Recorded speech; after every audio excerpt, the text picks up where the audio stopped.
I was abused by my Freemason father, who was also a Rosicrucian and a member of the Golden Dawn sect. He wasn't just an abuser of children, a perpetrator of sexual abuse and ritual sexual abuse. He was a murderer, and I was a witness to that. If you think Freemasonry is a charitable organisation, sorry, you need to learn the truth. Les francs-maçons seraient des gens qui seraient des pédophiles, qui auraient monté des réseaux. On passe d'une dénonciation de la pédocriminalité qui est légitime, qui est normale, à finalement des théories qui s'appuient sur pas grand-chose. Et puis comme on faisait très souvent dans ces familles-là, vice is nice, but incest is best because it stays in the family. On élevait tout simplement avec le silence pour que surtout rien ne sorte. I open my eyes, look around. I stand up, I walk, yes I walk. Can't see the sky, but I feel alone.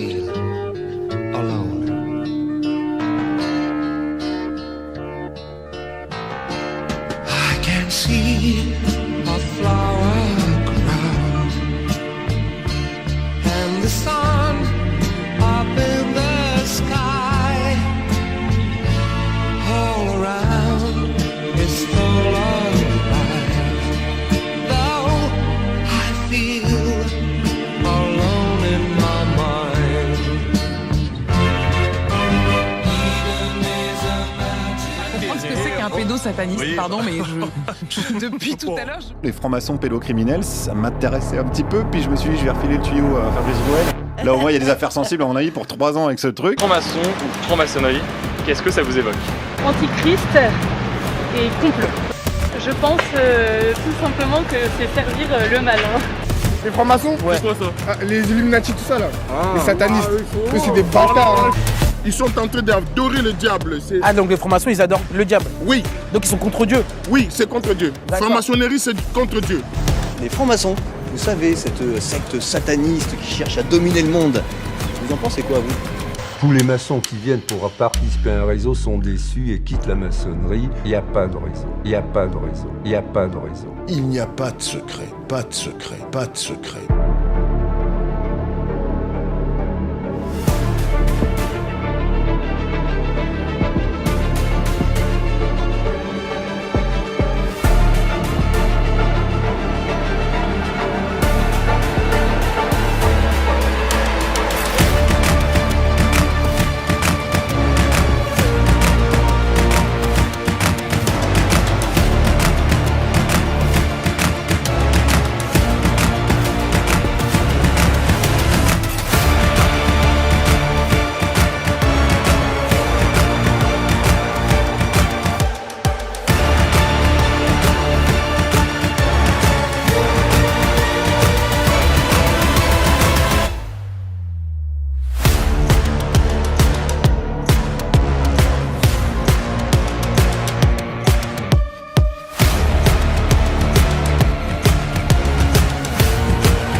D'innombrables jeunes et moins jeunes croient des manipulations ourdies dans les ténèbres par une secte plus ou moins monstrueuse, maléfique. Et il y a des braves gens qui croient cela. Alors il faut dire et redire que ce genre de représentation, de fantasmes, non seulement ne repose sur rien, mais qu'en plus ça nourrit les plus grandes exterminations des temps modernes, de la chasse sorcière jusqu'au nazisme. Si aucun journal, aucune chaîne de télé, aucune radio n'a parlé d'une info, eh bien c'est probablement qu'elle est fausse. Damit zu einem Thema, das so unfassbar ist und gerade deshalb ist es so wichtig, darüber zu berichten und aufzuklären. Starker Tobak. Kleine Kinder werden durch Mind Control, so nennt man die schreckliche Methode, so weit gebracht, dass sie weder Schmerzen spüren noch irgendeine Regung zeigen, wenn ihnen sexuelle Gewalt angetan wird. Rituelle Gewalt und organisierte sexuelle Ausbeutung von Kindern.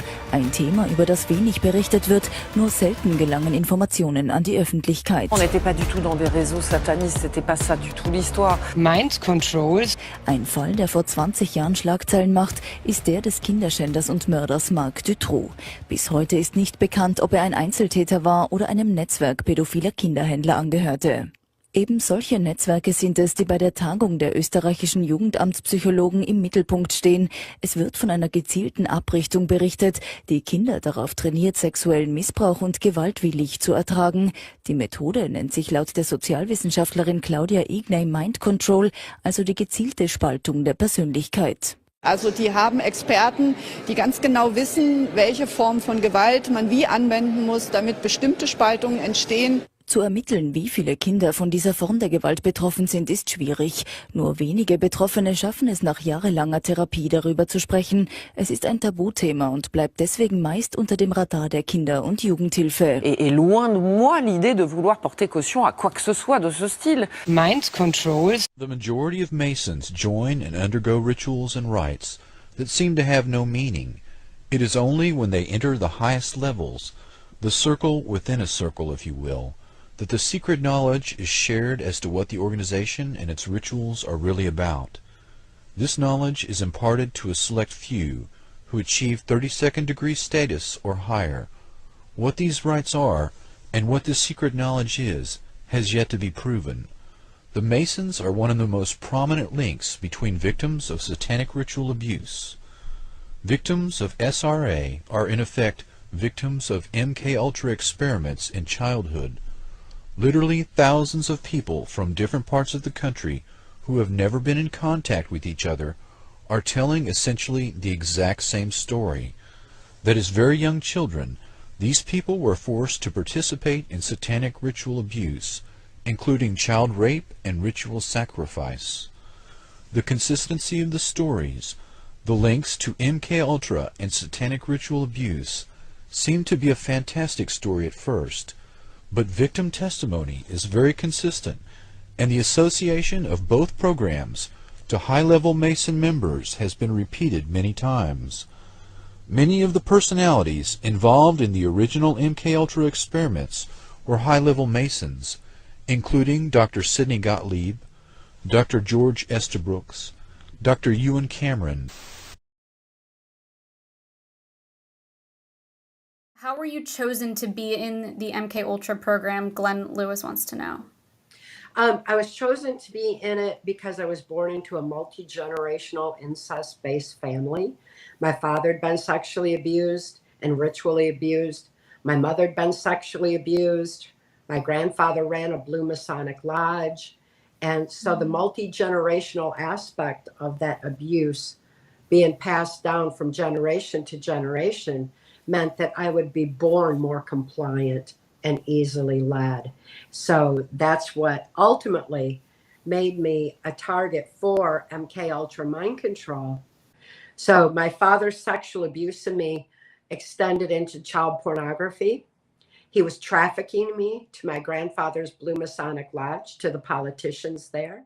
I was targeted because I was born into a multi-generational incest-based family. And the Hitler-Himmler research had proven that that would make me a prime candidate or a chosen one for the MKUltra program. When you have multi-generational trauma, after 3 generations, it starts to become autogenic. And one strong factor for that example would be pedophilia. When a child is abused prior to age 5 while their brain is still forming, the brain automatically compartmentalizes that event so the rest of the mind can function normally.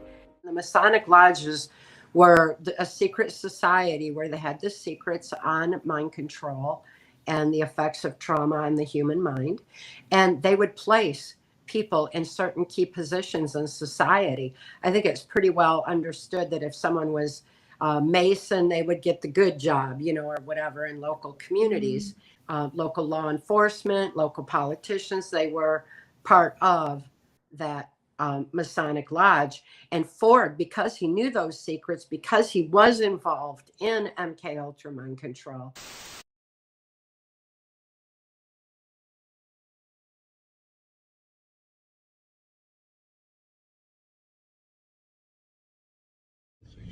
Between the years of 1957 and 1984, I became a pawn in a government scheme whose ultimate goal was mind control and to create the perfect spy, all through the use of chemicals, radiation, drugs, hypnosis, electric shock, isolation in tubs of water, sleep deprivation, brainwashing, verbal, physical, emotional, and sexual abuse.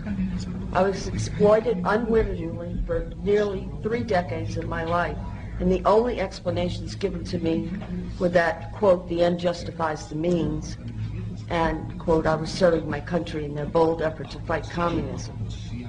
I can only summarize my circumstances by saying they took an already abused 7-year-old child and compounded my suffering beyond belief. The saddest part is, I know for a fact that I was not alone. There were countless other children in my same situation, and there was no one to help us until now.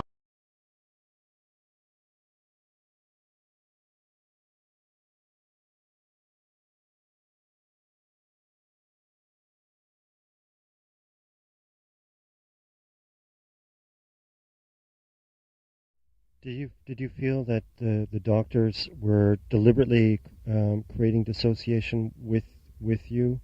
Yes, they knew that I could dissociate from the beginning, so they just caused me to dissociate even more, because the more you split, the easier it was to hide what they were doing. In other words,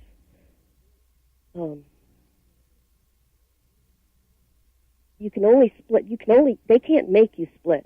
They can't make you dissociate. But they can create the circumstances that they know you will, if you're able to dissociate, you'll do it. Like the trauma I just described, like sending me out to a Masonic lodge for a party. They would send me out, and you knew something horrible was going to happen. I mean, they knew something horrible was going to happen to me. They knew that I would split, that someone would be created just to take whatever happened that night. And probably that's all they would do. And then they would go back and, go to sleep, become dormant. And these are the shadows that I was talking about that have integrated. Once they gave me the memory of, say, that experience, then they integrate. But so they create circumstances to make you split and split and split. And the more you split, of course, the less chance you have of ever healing. The more crazy you're going to sound if you ever do go to a psychiatrist or a therapist, because there was always that chance that I might get away from them and seek help from someone other than the good doctors that I knew already. There was always that chance, so they had to make you seem as crazy as possible. And of course, the more alters you have, the more bizarre you're going to seem to people.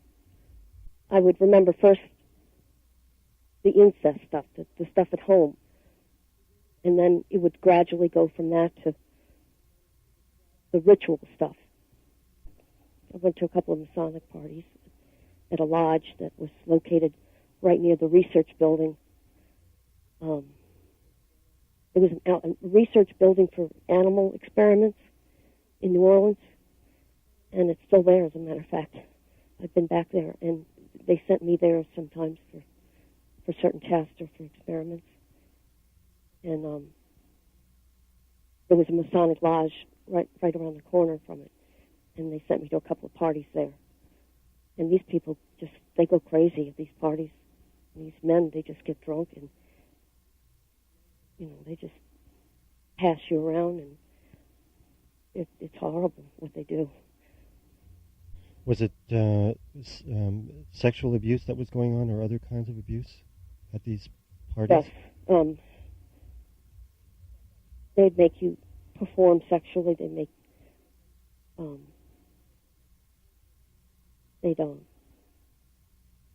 you watch other people perform. I mean, they would have everything you can imagine, even bringing in the animals. And you had to watch, which is just as bad as having it done to yourself. Sometimes watching is just as worse. I mean, just as bad. Watching it being done to other children? Or Yeah, especially if it's people younger than yourself. You're a child, and you have to stand there and watch a little kid who's half your age being tortured or raped or whatever. I mean, that's just as bad as having it done to yourself. And when you remembered this lodge, did you make attempts to verify if it was where it was? And yeah, we went there. Mm-hmm. We went to the lodge and talked to people. It's not a lodge anymore. It's a public health building, actually, now. But yeah, we talked to people that had been there, and they said, yeah, it was a Masonic lodge at one time. So Valerie and I went there. We went to Camp Nichols. Police say they broke up a drug-fueled sex party at the Masonic Temple in Battle Creek. Our sources describe the scene as out of control, and they did arrest people. Police sources told us the first officer to walk inside was shocked to find a couple performing a lewd sex act right in front of him, along with multiple nude women, drugs, and men videotaping it all behind these closed doors.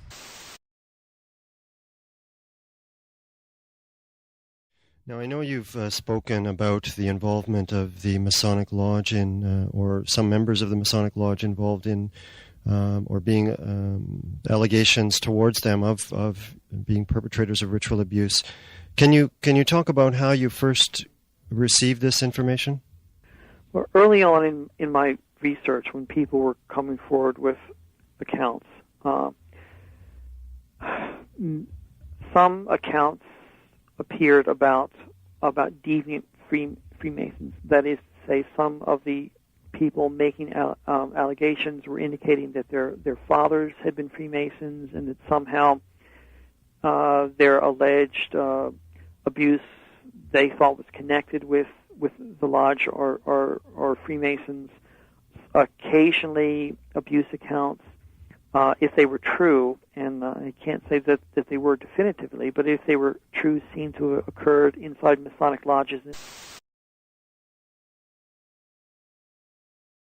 I remember lots of strange abuse happening at these strange gatherings, almost like parties for them. And how old were you? Below the age of 12. As a child, I also experienced ritual abuse at camp. It sounds implausible because it was designed by the abusers to sound implausible. In my experience, these abusers specifically choose to do things that are unbelievable so that the children they do it to are not believed. So do you have other memories of experiences at this Masonic lodge in Surbiton? Yeah, I also had memory of like a children's paddling pool, and then I was hanging by one leg lowered into the water and my head smashed against the floor. Caused a lot of confusion. Yeah. We met a few years ago, and through that friendship, we've discussed the abuse that we experienced both in our family homes, but also by groups in the UK. And what I find most interesting and disturbing about that particular form of abuse, it's a known practice by these groups because it disorientates and confuses a child. Then to combine it with near drowning, which is another well-known ritual abuse technique. And again, people might think, that sounds wild, this ritual abuse concept sounds ridiculous, I don't believe in that. Well, actually, the US government used the same method, they call it waterboarding. What is most shocking and disturbing about that particular memory for you is that almost exactly the same thing was done to me by a different group in England in an entirely different location. I find that very, very upsetting because it suggests to me that these practices are both widespread and formulaic. Someone's designed these specific processes to traumatize and then compartmentalize children so that they are subjected to torture, they're programmed, and then they're unable to recall that programming because part of themselves that were subjected to it is split. Mm-hmm. Yeah. On the same topic of drowning and spinning, other things happened with this Masonic group in this other location. And I also remember being taken there one evening with other children, going into the pool, swimming pool there. Another drowning exercise was performed on me, so threw me into the pool. I was tied up and my dad saved me to make the connection of him as like a trusted person, even though he was the one perpetrating the abuse. Yeah, again, this is a known abuse technique. If listeners are curious in researching these ritual abuse techniques, you'll find that there's a whole selection of different things that abusers do to condition responses, particularly fear responses in those they abuse, and also to create a dependency. And that's where you subject a child to extreme torture and then you save them. And then you create what's called essentially a double bind. So the person who's tortured you has now saved you, and you feel a strange and deep allegiance to that person because they have saved you. But the contradictory piece of information is they put you in the position where you were almost killed. This is often used in conjunction with drowning. So often abusers will near drown someone and then will rescue them at the last moment. I mean, this is known more broadly as like Stockholm syndrome, where essentially someone starts sympathizing with their captors or their abusers. But this is a more acute version of that, where it's not simply an empathy with the abuser through proximity, but where the abuser actively tortures someone, then apparently saves them from that torture. And as a result, creates a very strange and deep and unsettling allegiance where you feel like your saviour is also your torturer. This is a well-trodden method of manipulating people. And again, it might sound like new information to many listeners. I would suggest that's because many powerful individuals wish you to remain ignorant of what is done. And I mean, on the theme of drowning, one evening a group of other men took me to the River Thames in Richmond along the riverbank and just dropped me in the water. So I don't think there was any attempt there. I don't think they had any attempt of wanting me to survive that.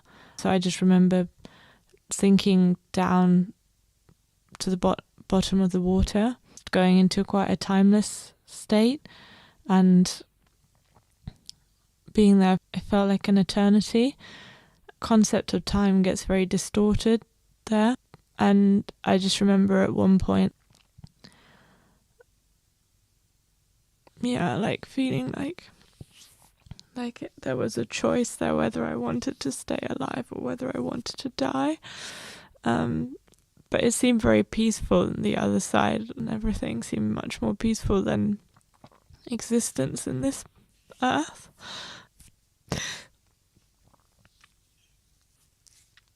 Yeah, and I don't know how. I mean, I think if you're in this kind of emergency near-death experience, I think somehow you just have powers that you don't normally have, and just managed to get rid of the rope on my foot and swam back to the surface. And I feel like it was a big shock for the men in this cult, and especially to my father. I think everyone thought that I was going to die and that they just got rid of me now, but they hadn't got rid of me. And I came back to the surface and there was my dad, and then he just threw me back into the water and then raped me in the water. So that now I just have a horrible memory of being abused again in the water. And then also having pictures taken on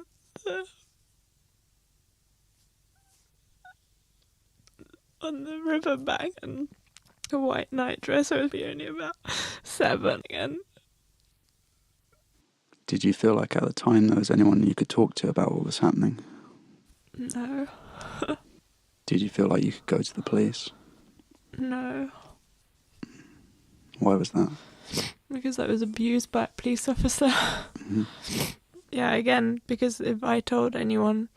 Because people don't want to believe that so authority extreme. is so corrupt and that people can abuse people in such extreme ways. So you were raped by a police officer, and this was after an experience of being prostituted as a child, and this was also in Richmond in London. I believe, because you've talked to me about this before, but it was an experience that took place above a shop in Richmond. I remember being taken there when I was a child by my father, of course, and prostituted. There were loads of little girls and boys being undressed, putting like a dog chain around their necks and led into small, disgusting rooms where sick people would come and pay. This is on the floor above the Russell and Bromley shoe shop in Richmond. Your observation was that a group there was prostituting children. Yeah. And that people were entering the space, adults were entering the space and paying to abuse children in rooms. But you sensed the abuse was ongoing, and this place was... It felt like my father took me there to make money from me. There were other parents who would just take their children there to make money. It's not really your responsibility to answer this question, but I wonder if you had any feelings about why it was that parents would be doing that to their children. I feel like they're sick and they have no empathy, and they're just completely focused on money and power. I think more deeper reason is that they've probably been through the same conditioning when they were children, and that they've been so extremely abused that they have no recollection of how it felt like to be abused like that. So they're just repeating this abuse onto the next generation. But I think because they've completely detached themselves from the feelings of being a small child and completely identified with being an abuser. So after you had the experience of being prostituted with other children in the space above the shoe shop in Richmond, what happened? My father took me and another little boy who was also being prostituted there down the back steps, down an alleyway, and took us to the police station. Basically pretended that the little boy was lost. It seemed like some big club, some network that they were all part of. Seemed very friendly and familiar with the police officer, and then the police officer took us both and abused us, and then made the little boy abuse me through his hands. So yeah. You were prostituted. Your father then took you to a police station where you were then abused by a police officer that he seemed to have some foreknowledge of. They seemed to be part of the same group. Yeah, I think at this point it's interesting for me to say, and I advise listeners to do their own research into this. There was a survey made of the British police force a few years ago, and the survey asked the question, are you a member of the Freemasons? And 2/3 of those police officers refused to answer the question. 2/3 of those police officers refused to answer the question. I guess that's some indication of how many are. Yeah, I mean, I feel like there's definitely a network of these abusive groups. There's also abused the Freemasons Lodge Brighton, and I also have other memories in Brighton and other institutions, a bed and breakfast, a fish and chip shop, where there was also abuse happening. I feel like there are internet groups or places where people involved in child abuse are able to seek out locations in different towns to be able to abuse children. You felt through your experiences of being abused at these different locations that there was a network, that there was an organised group. There are just so many different locations. So there were 3 different locations that were Masonic temples and Masonic lodges. There was the one in Surbiton, there was the one in Brighton, and there was the big lodge in London, in the centre of London, where I had another memory which was very extreme. Yeah. Okay. Would you be okay describing what happened in the lodge in central London? But it's very central in London. I think it's the most central lodge, the biggest one. There was a ceremony happening. There were little boys actually, mainly, and me, and they were all wearing their long, stupid costumes. There was a ceremony, drinking blood. There was sacrificial animal on an altar at the front. The worst thing about the ceremony was that there was actually a sacrifice that happened. They basically wanted all the children to come up basically put a knife in this poor little boy's heart and kill him.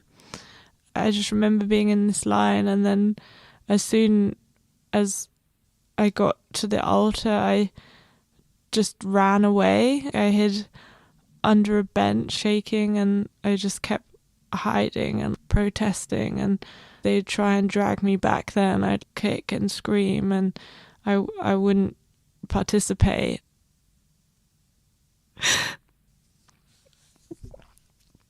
I just remember seeing that. And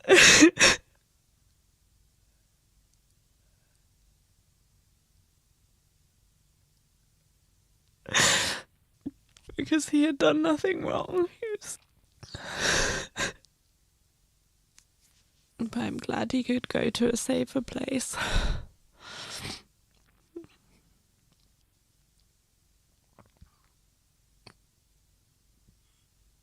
Sure, he feels that you're very strong for speaking out about what you saw happen to him. Most people never speak out about what they've seen, so thank you. Yeah. Why do you feel that they made all the children stab this boy? I think they wanted to really confuse children, and I still have this confusion now a lot of the time, in that they want to make you feel guilty, and they want to make you feel like you were the one that was doing the abuse. They want to put all the guilt and all the feelings that the abusers feel onto you, so that you feel scared to ever speak out, because once it's hard enough going through the abuse that they subject you to, but then if you suddenly are made to participate in something that you absolutely would never want to do, you feel responsible, and you feel like, oh my goodness, I'm turning into an abuser. Why I would never want to do this, but I've done something that I would never want to do. And I think it creates a lot of doubt, prevents you from speaking out, because you feel like you're becoming an abuser. That's been my understanding of it as well. They call it forced participation, where essentially an abusive group forces those they're abusing to participate in the abuse, often as children, and often involves sacrifice in different forms. We can see it in war with child soldiers. Boy soldiers are enlisted at a very young age into groups in some countries. Then they're trained to kill, essentially ritual abuse, where they're disconnected from their emotions and their humanity. And then they participate at a very young age in the murder of other humans. Also, on the same day during this ceremony, the Masons would pair off with the little boys and me, go to different rooms behind the main altar in the back building and be raped and abused. My uncle, who was also there, he was the one who took me into a room and raped me. That was pretty normal, yeah. So your uncle was participating in the organisation as well? Yeah. And he had been abusing you outside of the Masonic lodge at other times? Yeah. Yeah. So both your father and your uncle were part of the Freemasons organisation, and they would supply you to other members of the Freemasons who would abuse you and force you to participate in rituals, which included the murder of a child. Yeah. Would like to say that, again, this is something that's not unusual in these ritual groups. They use these methods specifically to confuse, disorientate, and split children. Yeah. Just remember on another occasion being in a graveyard, and I had made friends with a little cat that lived in the graveyard. It was a little Wilbur cat, and it was black, and yeah, and I loved the little Wilbur cat, and we were friends, and the cat Wilbur was kept in cages all the time, and at one point my father forced my hand to kill Wilbur. And of course it's not something that I would ever want to do. Like, I loved Wilbur. But, I mean, he stood behind me and forced my hand to kill her. So he killed her through me. And this is another known ritual abuse technique, that the abusers will encourage a child to befriend an animal or another child, and then they will force that child to kill the animal or child that they befriended, specifically because this breaks a very deep bond.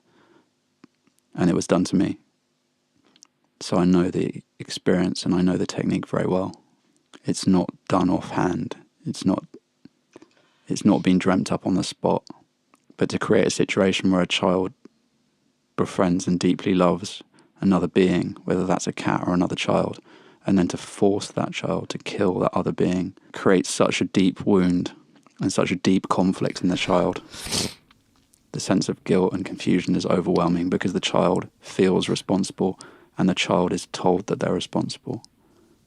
And again, for me, it felt very organised. It didn't feel like this was a random group of people casually acting out some weird abuse they weren't fully conscious of having experienced themselves. It felt like it was designed.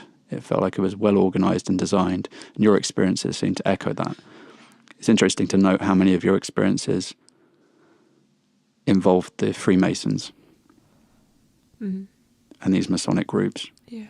Is there anything that you would say to other survivors who might be listening, who feel like it's difficult, if not impossible, to speak out? I've sort of realised for myself that I think, the law enforcement and any form of power in most countries is so corrupt that I don't really trust these organisations. I feel like it's so worthwhile to remember and to speak out because there is a higher form of justice, and I just feel like, I mean, for the sake of those children that lost their lives and just for the sake of good, because it's something that you can feel in your heart. There's always a difference between the feelings that they create in you by making you commit acts like murder or things that you would never do. You feel bad and you feel guilty and you're responsible, but when you actually listen to your heart, that's your true self, and then you know that you would never do something like that. And I think it's just important to trust that side of this. That's your true nature. Yeah, I would tell those survivors like me and you that it is okay to speak out, that many of us are speaking out.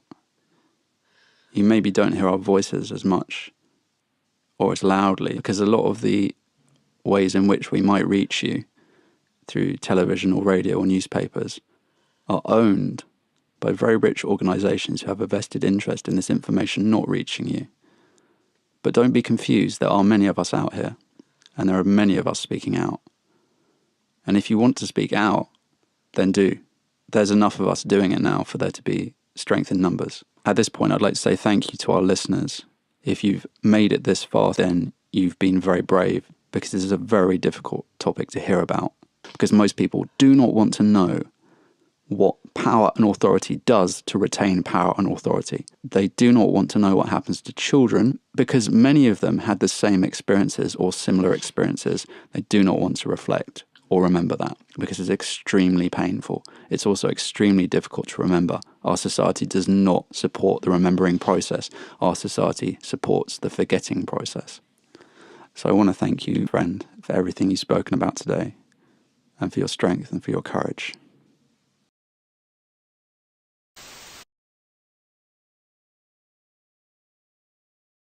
La France n'est malheureusement pas à l'écart de ces problèmes posés par les réseaux pédophiles. Un jeune homme de 26 ans, Samir, vient de raconter sa terrible histoire dans un livre qui vient de paraître. Dès l'âge de 12 ans, à Paris, il a été victime d'une secte satanique, torturé puis violenté pendant près d'une dizaine d'années. Lorsqu'il avait à emprunter ce couloir, Samir savait que l'horreur était au bout. À l'époque, il n'avait que 12 ans. Mais depuis un an déjà, il subissait dans sa chair les fantasmes de véritables bourreaux. Viols répétés, séances de torture, ici en plein Paris, rien ne lui a été épargné. Il ne pouvait pas vivre sans torturer des enfants. Au départ, ça se passait par des rituels, par des cérémonies, et après ça finissait en orgie. Une orgie, c'est-à-dire? Une orgie, ça finissait par des actes sexuels. Et puis il fallait faire l'amour avec des adultes, quoi. Plusieurs adultes? Plusieurs adultes, ouais. En même temps, il y avait plusieurs enfants? Il y avait plusieurs enfants, oui.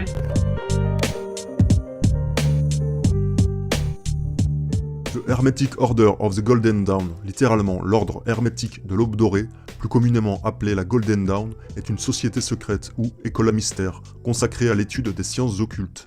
La Golden Dawn a pris naissance dans l'esprit de 3 amis francs-maçons, William Wynne Westcott, ami de Madame Blavatsky, Samuel Liddell Matters et William Robert Woodman.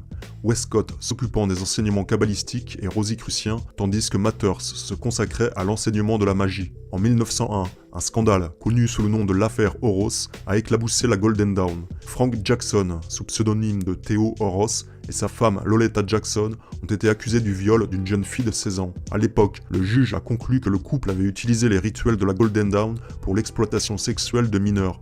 Notons que l'Ordo Templi Orientis, OTO, sous-structure de la Golden Dawn, a également été dénoncé comme étant un véritable réseau pédocriminel.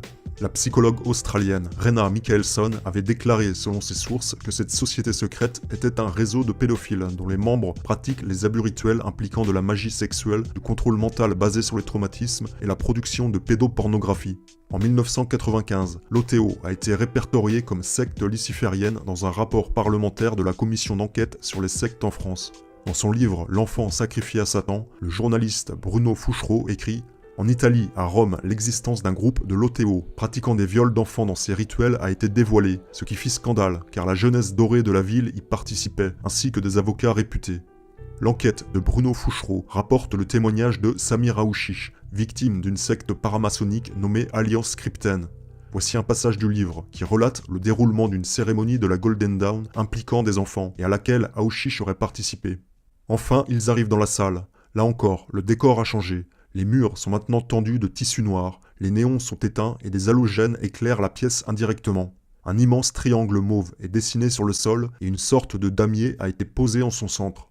De chaque côté du triangle, 2 espèces de colonnes d'environ 2 mètres se dressent telles des obélisques. L'une est noire et blanche, l'autre rouge et verte. Au fond de la pièce, face à l'entrée, sur une sorte d'estrade, encadrée de 4 candélabres, 2 gros fauteuils rouges et or. 5 à 6 enfants sont là, certains visiblement accompagnés de leur père ou de personnes qui leur sont proches. Un petit garçon d'environ 6 ans, qui refusait de lâcher la main de son père, reçoit une gifle monumentale qui l'envoie rouler au sol sous les rires des adultes, visiblement ravi par le spectacle de ce garçonnet à moitié assommé. Samir n'en croit pas ses yeux. Les adultes sont vêtus de façon singulière. La plupart portent de grandes saies blanches, certaines sont vertes et rouges. D'autres sont tous habillés de cuir, d'autres sont torse nu mais portent un masque. Ils sont une vingtaine à tous arborer des tenues hétéroclites. Tous sont agglutinés près de la petite pièce attenante à la salle. En l'occurrence, elle semble servir de vestiaire, car les hommes et les femmes en sortent tous avec une tenue plus ou moins bizarre, alors qu'ils y étaient entrés en tenue de ville. À jouir l'arc est là aussi, drapé dans une scie rouge. Sur sa poitrine est dessiné un énorme triangle mauve bordé de noir et surmonté d'une croix blanche. Son visage est masqué, mais Samir connaît trop bien ses yeux pour ne pas le reconnaître. Une musique de messe retentit et, entre guillemets, l'empereur, suivi du commandeur, se dirige vers l'estrade. Pendant ce temps, Stirlaro s'affaire et prépare sur des plateaux d'argent de grandes lignes de ce que Samir apprendra plus tard être de la cocaïne. Ondatom saisit le bras de Samir pour le guider, avec les gagneuses et les autres enfants, devant l'estrade où tous se mettent en rang. Les adultes se répartissent avec une sorte de bonne humeur grivoise sur les côtés du triangle face aux colonnes et à l'estrade. Pendant que les plateaux passent dans l'assistance, Ondaton et le chinois déshabillent sans ménagement les enfants. Certains sanglotent, d'autres se protègent le visage comme s'ils s'attendaient à recevoir des coups d'un instant à l'autre. Les conversations vont bon train. Un homme qui porte un masque rouge se déclare sensible aux fesses de Samir. Une femme habillée d'une saie blanche n'a d'éloge que pour les gagneuses de Stirlaro. Pendant le discours de l'empereur, Ondaton, un ciboire en cuivre à la main, a fait boire aux enfants une gorgée d'un liquide rouge amer. Tous ressentent alors rapidement la même chose. La tête leur tourne. Ils ne sombrent pas dans la conscience, mais ils sont pris, soudainement, dans une sorte de brouillard. L'empereur continue. « Portez la bannière à l'est !» Ajoute l'arc, prend l'étendard en question et va le placer sur le mur est de la pièce. Il représente une croix dorée avec un T blanc sur son axe, qui est aussi le centre d'une étoile à 6 branches, formée de 2 triangles, l'un de couleur rouge, l'autre bleu. « Commandeur, portez la bannière à l'ouest !» Le drapeau de l'ouest est un triangle or sur un fond bleu avec une croix rouge en son centre. Samir voit ces bannières comme à travers un brouillard, mais les symboles qui y sont inscrits marqueront son esprit à tout jamais. L'empereur lève ses bras vers le ciel et ferme les yeux pour mieux se concentrer. Il semble bénir les enfants. Infusez dans ces jeunes êtres la vigueur et la pureté, vous qui êtes les maîtres des puissances élémentaires que vous contrôlez, et que ces jeunes êtres puissent rester un véritable symbole de la force intérieure et spirituelle de notre ordre. Ce rituel est l'un de ceux de la Golden Dawn, et semble être celui auquel Samir a été le plus souvent soumis. Samir n'entend presque plus les paroles de l'empereur. Il a l'impression de tomber, d'être pris dans un tourbillon. Tout tourne, les visages se mélangent, et c'est à peine s'il entend le commandeur déclamer « Les corps de ces enfants sont le pain que nous partageons. Ils scellent nos liens et, par notre sexualité enfin libérée du joug des oppresseurs judéo-chrétiens, nous nous purifions, nous réintégrons le plan sacré des chevaliers célestes de l'ordre de l'Alliance cryptène. Le sexe et tous les plaisirs de nos sens sont la seule loi à satisfaire. Servez-vous, mes frères, au nom du prince notre Seigneur, et l'honneur à Tulé. » Le commandeur a joint le geste à la parole et a relevé sa saie, laissant apparaître un sexe dressé. Il s'approche d'une petite fille d'environ 12 ans, qui sanglote depuis le début de la cérémonie. L'enfant résiste à peine. Déjà, des hommes et des femmes se sont écartés pour se livrer à leur jouissance. D'autres saisissent des enfants. Samir se sent palpé, retourné, puis sombre dans une sorte de coma éveillé. Une insensibilité totale, comme si tout cela n'était pas vrai, que son corps n'était pas son corps, comme s'il n'était qu'un observateur de cette odieuse réunion.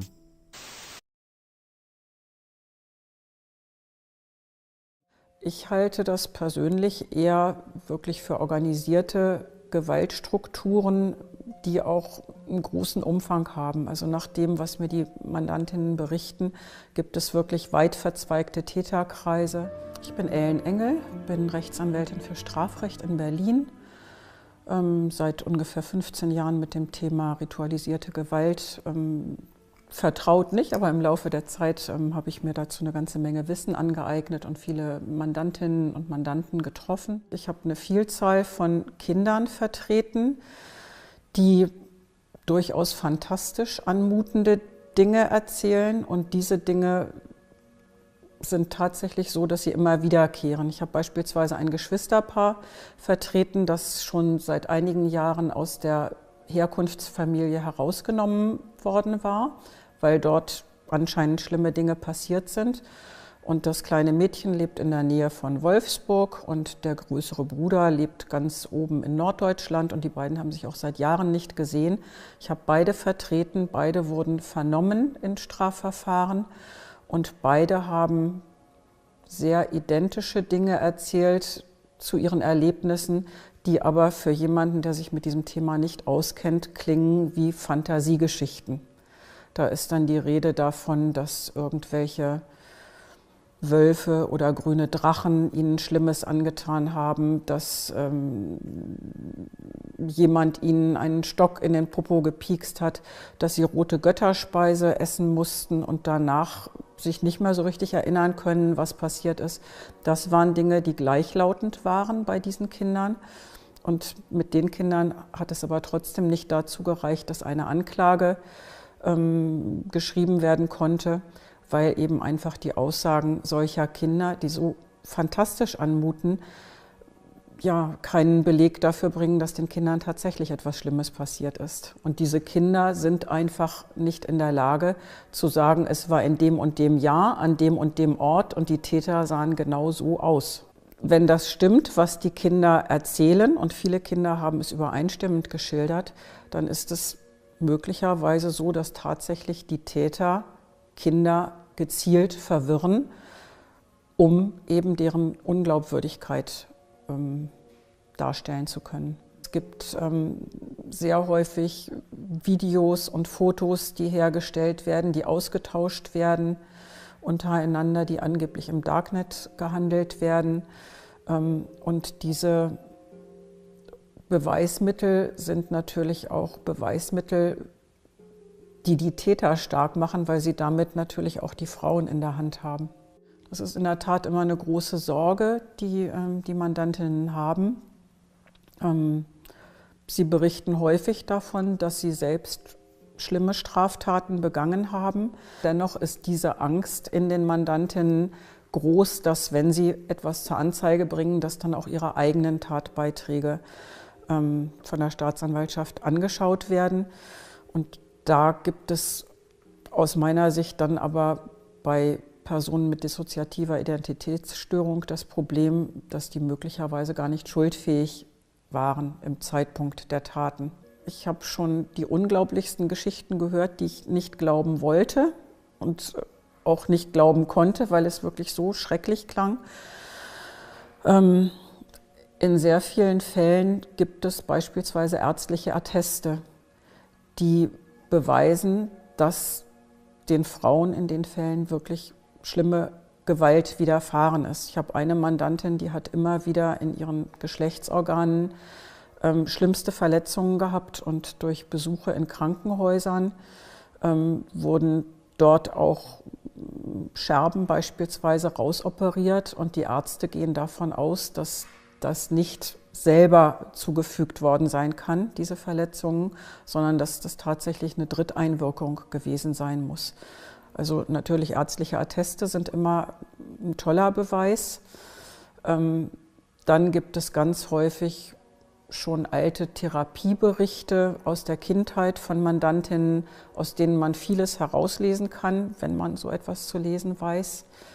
Und letztlich mache ich mir aber auch immer ein sehr genaues persönliches Bild von den Mandantinnen. Sehr häufig ist es natürlich so, dass die Frauen, die zu mir kommen, sich auch nach wie vor noch in diesen Kreisen bewegen. Und da gibt es auch immer sehr viele loyale Anteile in diesen geschädigten Personen.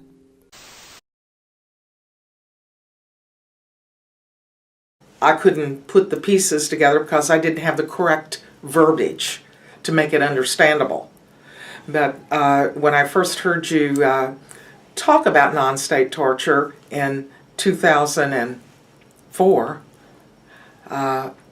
the pieces started coming together for me and I felt much, much calmer and much more able to tell my story about what had happened to me. Even after 1992, I still struggled to make it explainable as to what had happened. And all of the things that had been used, treachery, lies, costuming, electrocution, confinements, beatings. We weren't, at that time, we were barely able to mention the words incest, much less torture. I was speaking torture, but even the people I was speaking to did not understand or have the terminology. They really thought I was crazy. Jeanette is a social worker and a ritual abuse survivor who brought legal charges against her father, alleging that he had brutally tortured her as a child and teenager. Her father was a Boy Scout leader, church deacon, a master mason, and executive director of the National Board of Boiler and Pressure Vessels Inspectors in the United States. And in this position, he was responsible for overseeing inspections for all nuclear power plants in the U.S. Jeanette's father attempted to plea bargain in pleading guilty to a misdemeanor of facilitating child sexual abuse and an award of $50,000 to Jeanette, which she refused. And just as she was extraditing her father from Ohio back to Kentucky to face trial, he died suddenly. After his death, I heard that the Masonic Brotherhood went up and did some rites at his funeral. Gee, I couldn't go, but they were there. And so I called the Masonic Lodge that he'd been a member of for 40 years because I wanted some documentation for my own self. And sure enough, and I called and told them I was the dutiful daughter, and I'm so sorry.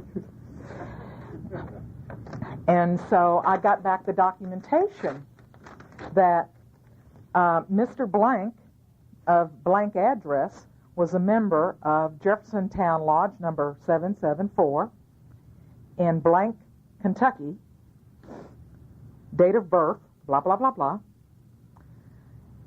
He entered his first degree in the Masonic Lodge on February 1965, made the second degree in February of 66, and made Master Mason in March of 1966. Within 1 year, he went all of those degrees.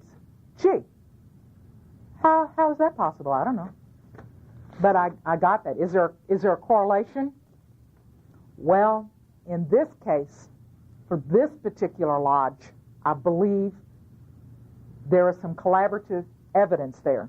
And that is that there were 2 other cases that had been prosecuted and convicted, 2 perpetrators from the same Masonic lodge to which my perpetrator had been a member of for 30 plus years.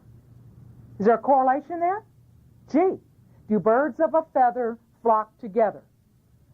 How was the process initially that you started remembering your abuse, and how much time had passed since the abuse ended? Well, my last hands-on abuse by my main perpetrator, my father, the last incident of abuse occurred when I was 24 years old. So ongoing from early childhood all the way till I was 24, the process of remembering is the old off-again, on-again process of remembering, but only remembering certain incidences or having flashes, like viewing a faraway video that sometimes became clear and sometimes was fog-covered. I really started getting a lot of my memories and flashbacks at age 28 when I met and married my husband. Was there certain things that triggered flashbacks for you, or did they come? How did they come? Well, I have an idea about how that happens. I think, for me, that when I married my husband, I was then in a routine, day-to-day relationship with someone, in an ongoing, regular sexual relationship with someone, my husband. And what prompted me to enter therapy was shortly after I got married, I was sitting on the bed in our bedroom, and my husband sat down beside me, and he simply placed his hand on my leg, on my knee, and I had a flashback, and I started breaking things. I was just rageful, and it was almost like I blacked out when I did this, or what I know now to be a switch. And after this, I thought, oh my God, what is going on? I have to do something. Little did I know there were parts of me that throughout the years had gone to other therapists trying to get help without my knowledge. So you had gone to therapy for other things that were happening in your life before the age of 28 then? Yes, but I did not know they were going to a therapist and talking about incest. They actually had approached therapists. And most of the time, from what I now understand, is that most therapists at the time, in the early 80s and prior to that, even in the 70s, they weren't dealing with issues of incest, period. Can you talk about what age you think your abuse started by your father, and what kind of things happened? There were various types of abuse, but as a young child, I didn't have enough food to eat. That was a result of plain old neglect. It was not because there wasn't enough money to provide food. It was because of neglect. The abuse, the different types of abuse. One vivid memory that I had, that I've also drawn pictures of, that I also reported to my police detective in the course of prosecuting my father. I was hung upside down with ropes from rafters in the garage. It was an unattached garage beside our house, I still have the scars on my ankles from this. I was threatened with a welding rod. I was penetrated with an object upside down.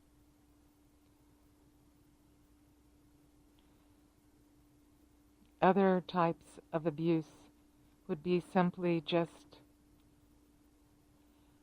being in bed, taken from my home, taken out of bed, raped.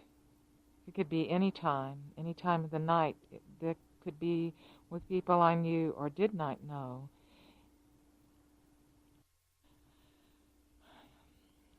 Now, when you say ritual abuse, what do you mean by that? What I mean by ritual abuse is severe physical, mental, spiritual abuse at the hands of multiple perpetrators.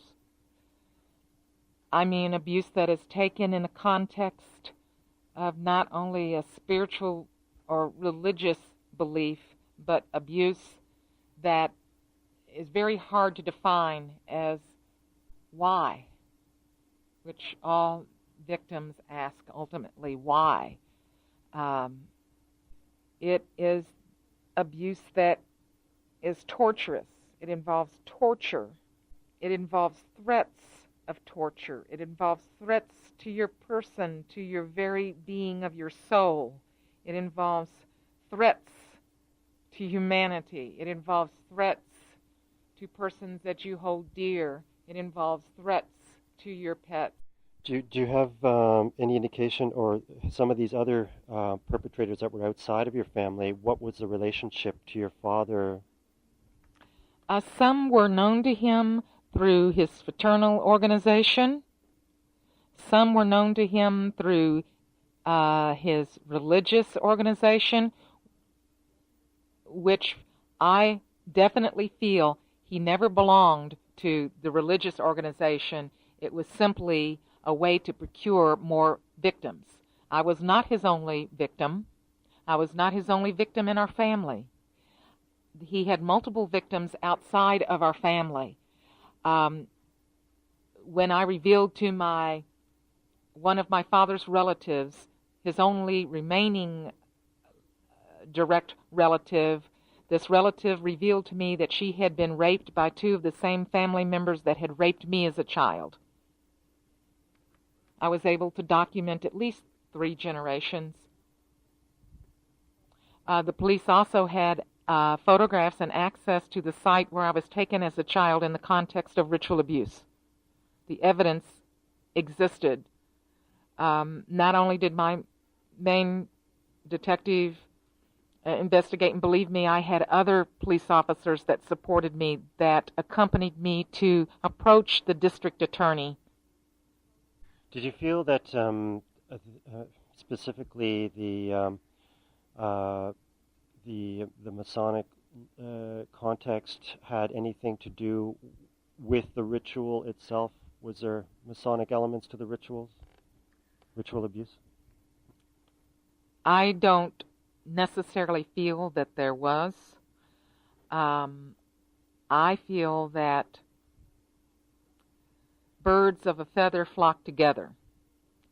I feel that his cohorts in his fraternal organization, as part of their joining in an abuse of me, were because they were all pedophiles, simply pedophiles, regardless if they were practicing Satanists, regardless if they were a member of a fraternal organization, regardless if they were a Boy Scout leader, regardless if they were a community figure, regardless if they worked for state government, regardless if they worked for federal government. What is indicative to me underneath all of this is the fact that these are persons that commit crimes against children of the most hideous nature, crimes that are sadistically violent. I think that he and others attempted not only to sadistically abuse me, but to split my mind to split my mind into as many pieces, to split my personality. As a matter of fact, my sister remembered my father calling me by other names. She wondered, why was she being called by these other names? He definitely knew of my alter personalities.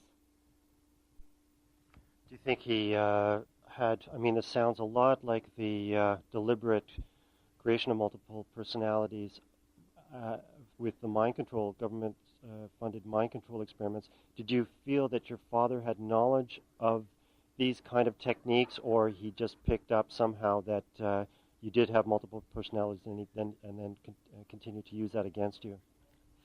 I have not completed all of my research, especially concerning his military career and any connections there.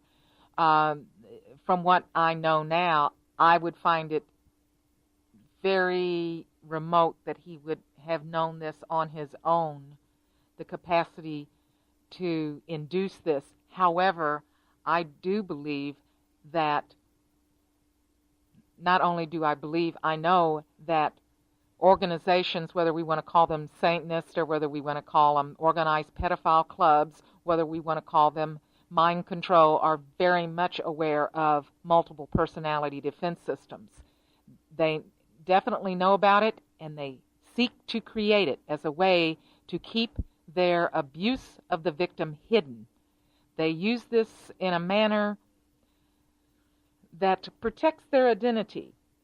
So as I and all parts of me being abused, horrible sadistic abuse, could get up in the morning and go to school and function and come home and live with these perpetrators. Did your father threaten you, just outright threaten you if you told anybody? Absolutely, yes. He threatened me, not only verbally, but he threatened me with a welding rod. A welding rod is an item that's hot enough to melt metal. Specifically choose to leave out the ritual aspects of the abuse in the court, or did you somehow want to work that in? Definitely left it out. Because there were no statutes against ritual abuse, it was clear that the courts would not proceed under a statute that did not exist. First-degree rape, whether in the context of ritual or organized abuse, rape is rape is rape. That's a crime. Used in force, it was a felony crime. Used by your first-degree relative, it is incest. How do you think, if you did introduce testimony regarding the ritual abuse aspects, how do you think that would have been received by the court and the jury? I think it would have been very difficult, if not impossible. However, the players behind the scenes, that is, the district attorney, the police officers involved in my case, my own personal attorney, including persons in the Kentucky Attorney General's office, everyone knew it was a ritual abuse case. People were very much sure of the case, and this is what it was because of the really vast amount of collaborative and not only collaborative but evidence that I had, and also supporting testimony from other victims.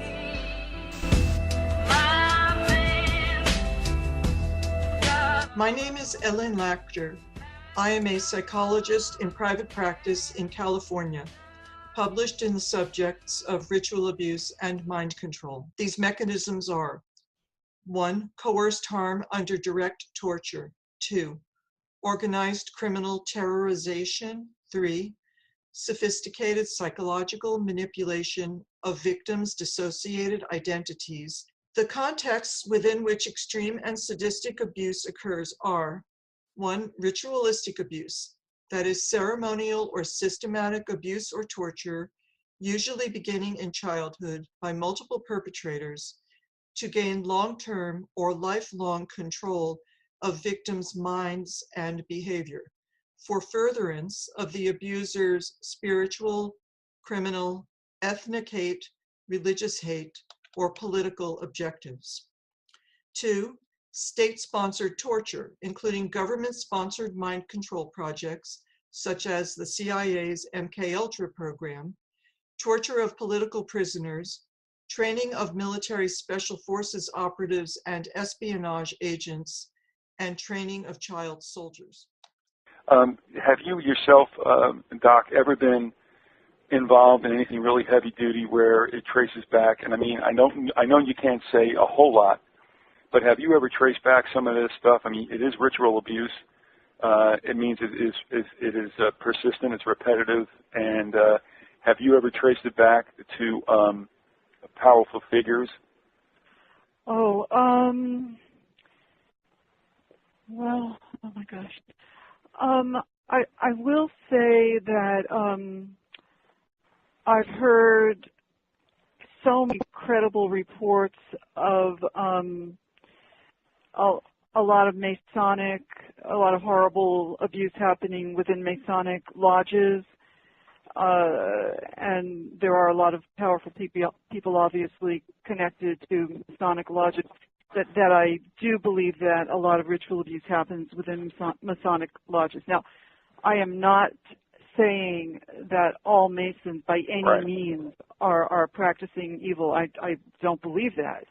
But in fact, I have actually no way of knowing how much the ritual abuse that happens in Masonic lodges is actually somehow part of the structure of Freemasonry versus how much it's people who are using that for their own proclivities, you know. So, but quite a few survivors that I find highly credible claim that their abusers were important Freemasons.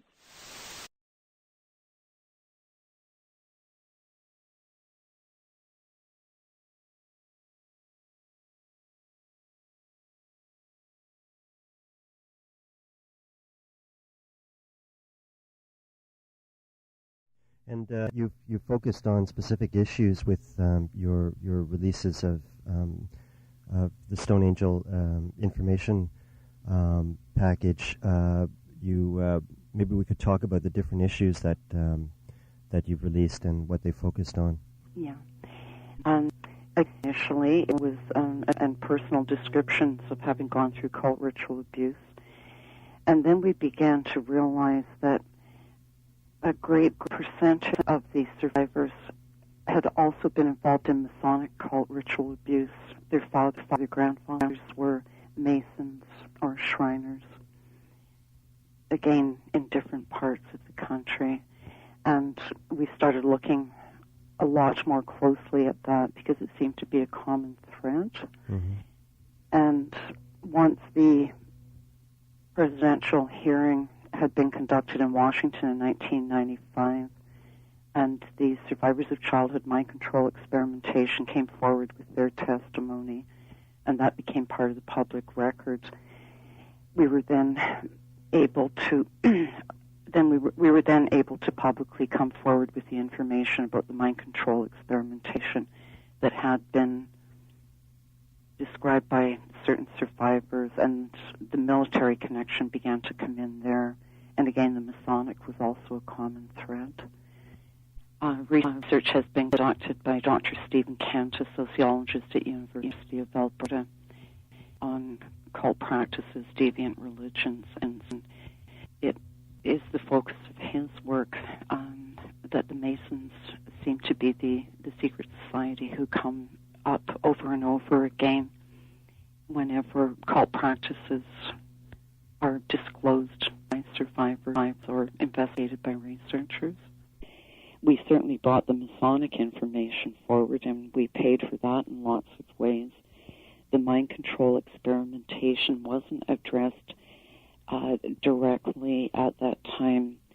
There were private conversations about it that went on at the gathering.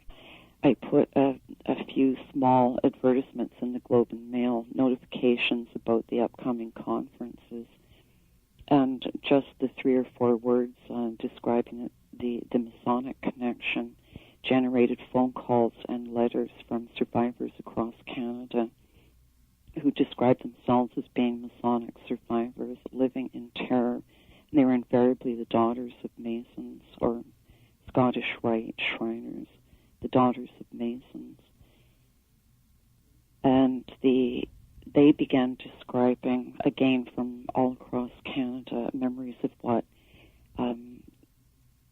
what could only be described as mind control experimentation. So those fragments began to come forward back then in November 94. Now, there was some public statements about the Masonic involvement in ritual abuse in the media at the time of the conference or shortly after, which they had a chance to respond, and they denied all the allegations that were being brought forth. Has there been further responses from the Masonic Lodge since the conference, and what, or any further communication? There was a really well organized, what I can only call it, an attack by the Masons when the January portion of the conference was coming to the media's attention. And I'm going to speak about Thunder Bay because there was a great deal of media coverage here in the city about it. There was a fax campaign where the then Premier Bob Ray received faxes from Masons all over the province denouncing what the Stone Angels were doing in Thunder Bay. I had messages left on my answering machine at that point, day after day, from Masons and wives of Masons in northwestern Ontario, including a call from the wife of a Mason up in Moose Factory and also the publisher of a newspaper in Dryden who refused to print the notice about the conference itself because her husband was a Mason. So she chose as publisher and editor of the regional newspaper to not let people in that part of northwestern Ontario that there was such a gathering. And there was a big public outcry by the Masons that they were not allowed to come and attend our conference.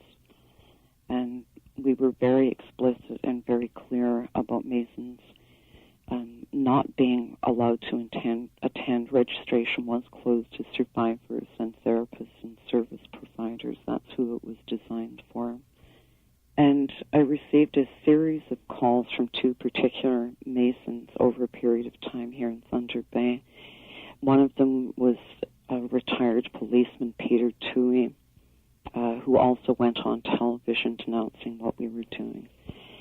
And at that point, I was fairly naive. I didn't have access at that time to all of the information that was available throughout primarily U.S. publications, who had also been asking questions about the Masons. So I was operating in a bit of an information vacuum at the time. And I had come across some information stating that the Scottish Rite in the United States funded out of their charitable donations research on schizophrenia. I can remember reading that and thinking how curious and how chilling that the upper echelon within the Masonic secret society would choose to use their charitable monies to fund research on schizophrenia, which is very similar in some ways to the multiple personality disorder or the dissociative identity disorder, which is displayed by 99% of survivors of ritual abuse and certainly of mind control experimentation. Mm-hmm. And I very naively asked Mr. Toohey if he was aware that monies were being used for these purposes, and he very proudly told me that, well, yes, and here in Thunder Bay, all the money that the Shriners raised went to fund a research project on the study of schizophrenia at University of British Columbia. I found that very frightening and very chilling, that the money from this community in northwestern Ontario raised by this male secret society would be directly funneled to a university on the West Coast.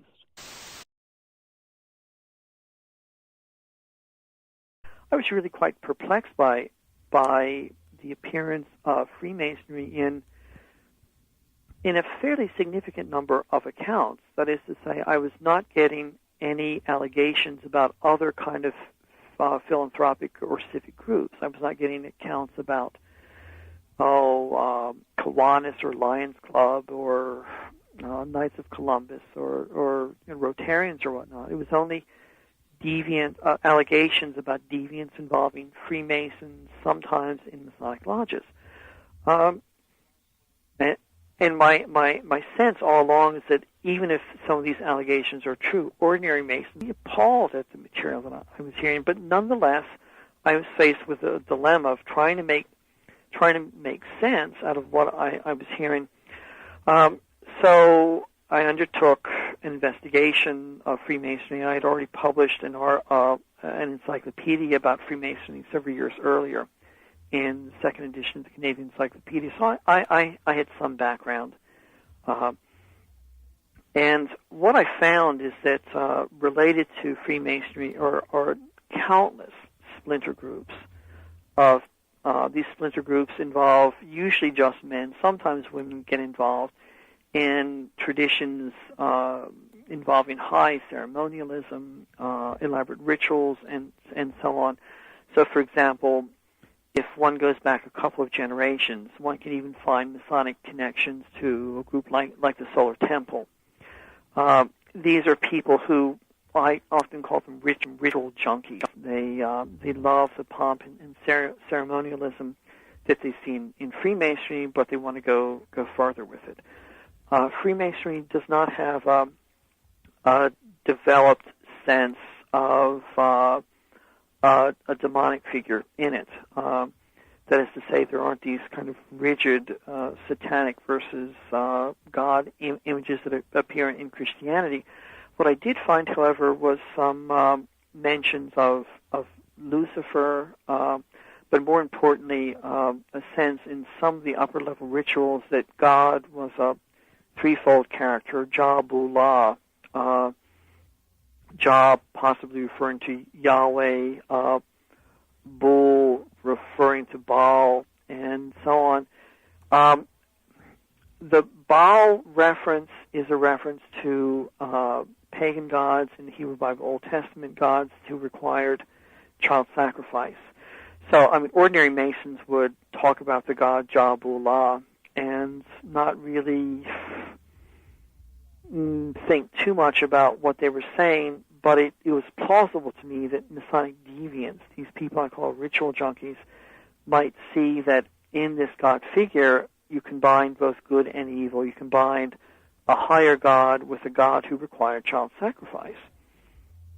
And so as part of my attempts to come up with a plausibility structure for why deviant Freemasons may be involved in these kind of allegations, I found a point of entry, you might say, in theology that would allow deviant practitioners to develop abusive rituals in the context of what they thought could be worship to a higher God. Now, the people making allegations against certain of these deviant Freemasons, do you have a sense of what positions they held within the Masonic Lodge organization, whether they were lower ranking or higher ranking Masons? I don't know for sure. I know that some of the people against whom allegations had been made, never proven, seem to be fairly high-ranking members. I also know that some ordinary members hear these allegations and they're in disbelief. These Masons see these allegations as being just part of a long tradition of persecution against Freemasonry because of secrecy and so on. Well, that's certainly not my intent. I have no axe to grind with Freemasonry. And once I got challenged on the Masonic issues, I started finding out that there are people right around North America who have also made allegations that they have been richly abused by Freemasons. There are a number of organizations based in the States that specifically insist that deviant Freemasons had abused them. Indeed, in Canada, there's one organization whose leader is absolutely convinced that she's the survivor of deviant Masonic abuse. So when I was able to see that the accounts that I was getting were part of a large context, a large North American context, it became even more intriguing to me about the kind of specific allegations I had been receiving. I don't get the sense, though, from most of my informants that they have these kind of axes to grind about Freemasonry. I mean, they don't seem to be involved in these conservative Christian contexts. Many of them, I think most of them, have no interpretive context to place their own memories about the Freemasons. For them, they feel extremely isolated with these kind of accounts. They have no sense that other people in different parts of North America have made similar kinds of allegations. So I cannot place most of the accounts that I've received in a context of some sort of vengeance against the Masons. Do you feel that the people you come in contact with making allegations have any kind of knowledge of what Freemasonry is about? I certainly don't get that sense from people. Again, these are for the most part women, and as you know, women are excluded from Masonic ritual and practice. So it wouldn't be impossible for them to gain internal knowledge about Masonic rituals, but it takes some work. You have to go out and actively seek the information.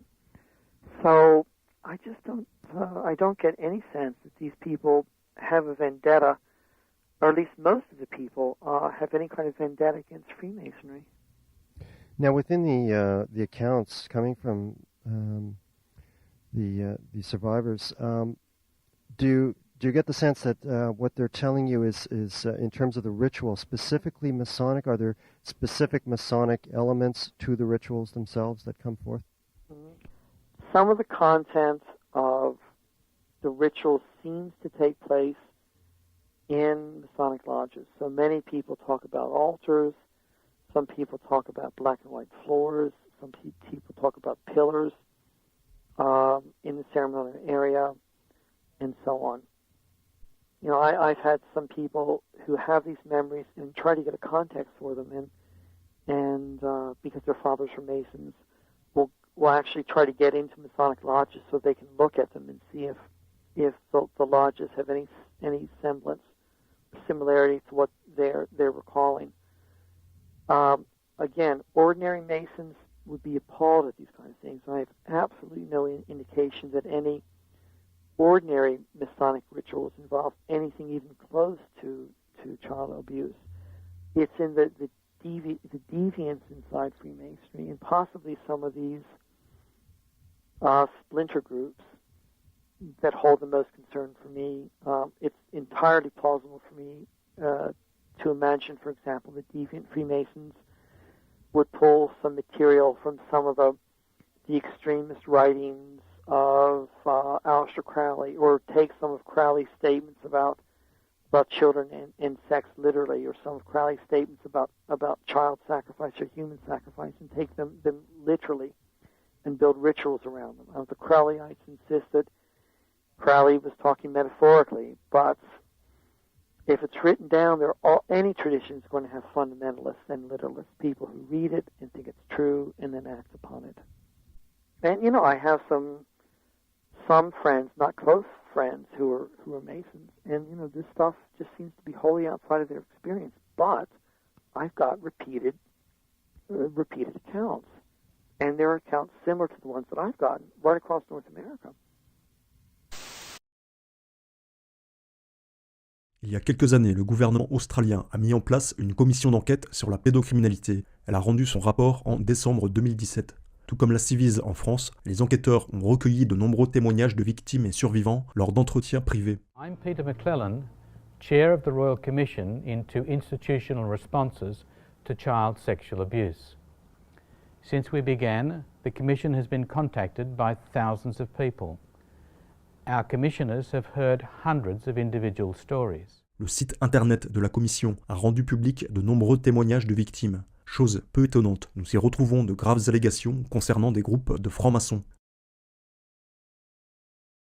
Le père de Bianca a commencé à la violer dès l'âge de 2 ans. À partir de l'âge de 5 ans, il s'est mis à la conduire dans divers endroits de leur ville où au moins 7 autres hommes l'agressaient sexuellement. Tous ces hommes étaient francs-maçons.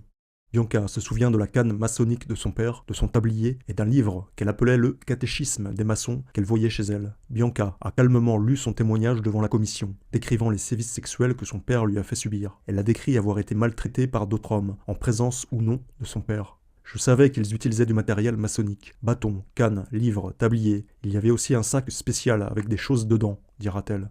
Les sévices ont cessé lorsqu'elle avait 11 ans. Bianca pense aujourd'hui que son père l'utilisait pour satisfaire ces hommes afin de monter dans la hiérarchie maçonnique. Betty déclare « Il y a une partie de moi à l'intérieur qui est vraiment en colère. Pourquoi les francs-maçons ne sont-ils pas exposés partout dans les journaux ?» Dès son plus jeune âge, Betty a été violée par son oncle. Ce dernier, membre de la franc-maçonnerie locale, l'emmenait régulièrement à sa loge où 3 autres pédocriminels francs-maçons l'attendaient. Dans un écrit remis à la commission d'enquête, Betty affirme que les sévices étaient sexuels, physiques et psychologiques. Des photos pédopornographiques ont été prises. Elle se souvient qu'on la faisait tourner d'une personne à une autre. Aujourd'hui, Betty a beaucoup de mal à se remémorer ses jeunes années d'une manière chronologique et cohérente. Mes mémoires sont des visuels, des odeurs, des sensations corporelles et émotionnelles, mais je n'ai aucun souvenir des voix ou du son. J'ai compartimenté les événements de mon enfance pour pouvoir y faire face. Je me souviens juste des gants. Du blanc des gants. L'un d'eux portait tout le temps des gants blancs. Les viols par ces 4 hommes se sont poursuivis jusqu'à ce que Betty atteigne la puberté. La veille de son 4e anniversaire, Arabella raconte comment elle a été emmenée par son oncle à une réunion de loge maçonnique lors de laquelle elle a été violée devant un groupe d'hommes. Arabella a été hantée par ce vécu durant des années, gardant le silence pour protéger ses cousins et craignant les francs-maçons actifs au sein de la police et de la justice. Finalement, vers l'âge de 50 ans, Arabella a appris de la bouche de sa cousine que celle-ci avait elle aussi été violée par son père lors de réunions en loge maçonnique, des sévices qui se sont passés de l'âge de 2 ans jusqu'à sa puberté. Merrick décrit avoir été violée tout au long de son enfance par de nombreuses personnes, notamment par un ami de son père l'ayant emmené dans une loge maçonnique où d'autres hommes ont pris des photos de lui pendant qu'il subissait les sévices. Merrick pense qu'il s'agissait d'un sous-groupe au sein de la loge.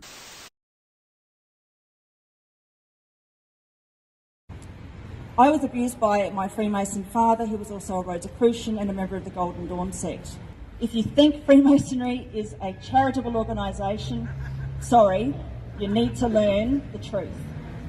If you're a perpetrator, if you're a pedophile in this state, you are a protected species. And I know that from personal experience because I've outed many of them and none of them were charged, including my father, who was allowed to die a very comfortable death. And he wasn't just an abuser of children, a perpetrator of sexual abuse and ritual sexual abuse. He was a murderer, and I was a witness to that. Sadly, it's Freemasonry that controls a lot of what happens in our country. On the subject of SRA again, our Prime Minister, Scott Morrison's recently been under full-on attack by the mainstream media for daring to speak about ritual sexual abuse in his sorry speech way back in 2018. I move that the House apologise to the victims and survivors of institutional child sexual abuse. The crimes of ritual sexual abuse happened in schools, churches, youth groups, scout troops, orphanages, foster homes. But close observers of the process were taken aback by the use of the phrase ritual sexual abuse. My father was a Freemason. He was a Satanist, a Luciferian, a Freemason, a Golden Dawn member. My father's grandfather was a man called Joseph Wright, who was the Grand President of the Grand Lodge, and I've been told that's a very, very high up Freemason. Now, my father's mother was an Order of Australia medal recipient, which is like an OBE. She was a JP. She was very high up in politics. So she, and this is going back, you know, when women didn't have any power. So she was a very powerful woman, probably because of who her father was. So I think that there's a family line there that sort of, it's very unlikely that my father would have been born into that family line and not have been abused himself. All right, so I grew up in Edwardstown in Adelaide of South Australia. I was born in 1973. I had 5 older siblings, 1 younger sibling that I didn't meet until 2012. My older siblings, of those, the eldest, Claire, deceased the day after she received a compensation payout, which is an unusual time for someone to supposedly take their life, but that's what the coroner has assumed. Yeah, and poor Claire, she was saying that someone was trying to kill her for a couple of months before she died, but the coroner won't look into it, so we've lost 1 sibling. My 2 older half-siblings, Ruth and Andrew, corroborate my allegations that our father, Alan Maxwell McIntyre, was a serial pedophile, and that they also were witness to dead bodies, murders and body disposals. So they are 18 and 19 years older than me, respectively. And so their witness experiences were in the 50s and 60s, whereas mine were in the 70s and 80s. They were also peddled off to our father's friends. My abuse included satanic ritual abuse as well. In 1981, when I was approximately 8 years old, I was forced to participate in the mutilation of a little blonde boy who looked to me to be around 6 years old. This occurred in a tunnel system which I believe may be the Sleeps Hill tunnels on the outskirts of Adelaide. The Sleeps Hill tunnels are currently owned by a close relative of Anthony Munro. Also, in the early 1980s, I was taken to an Adelaide Hills location where, including myself, about 9 other children, as well as approximately 50 adults, were witness to the murder of a baby boy of around 10 months old. This murder was conducted by a man whom I have identified as looking remarkably similar to a former Attorney General of South Australia. The baby was handed to this man by a young woman with bright red hair and blue eyes, who was wearing a hooded floor-length green cape. This was the most horrific of the child murders which I was forced to witness as a child. And I won't describe the death of this baby as it's too horrific. However, I will say that the death involved fire and prepared this poor little child's body for consumption by the audience. My father offered some of that poor baby's cooked flesh to me that day, but I refused to eat it. He insisted repeatedly that I try the meat as it was important for the rest of the group to see that I had participated in the ritual, but I refused. Did you then, were you then regularly sexually abused and abused in this cult-like manner? Yes, unfortunately. You lived with him, and your mother lived with you too? Yes, yes. Unfortunately, my father had an ability to hypnotise her very easily. So it was just a rapid induction technique that he would use. It was very effective. So she would be out to it, and so we'd be abused in front of her and she wouldn't know. Wow, like that. That's strong. So she was completely gone, like spaced out, while you were being sexually abused by him in front of her. Yes, and then completely just gobsmacked when she would be brought out, and we'd be hysterical and she wouldn't understand why. So he had special gift in that sense that he could induce this hypnotic state in your mother, who was clearly very receptive to it also. Yeah, so did he do things like that with you and the other children too? He did, yes. He had a technique with me, which became obsolete at one point, where he would tell me to, everything that had just happened, it would just be locked away. And I would lock my lips, so I wouldn't talk about it. And then I would take the key that had locked my lips and I would swallow it. And then at one point I eventually, and I've spoken about this in many interviews, I eventually said to him, but hang on, how can I open my lips to swallow the key when... So this is sort of mind control training, where you have a technique to lock away the memories so that it never happened. It's locked away in some part of your being that you have no access to. Yeah. So that's, so it's classic mind control training there.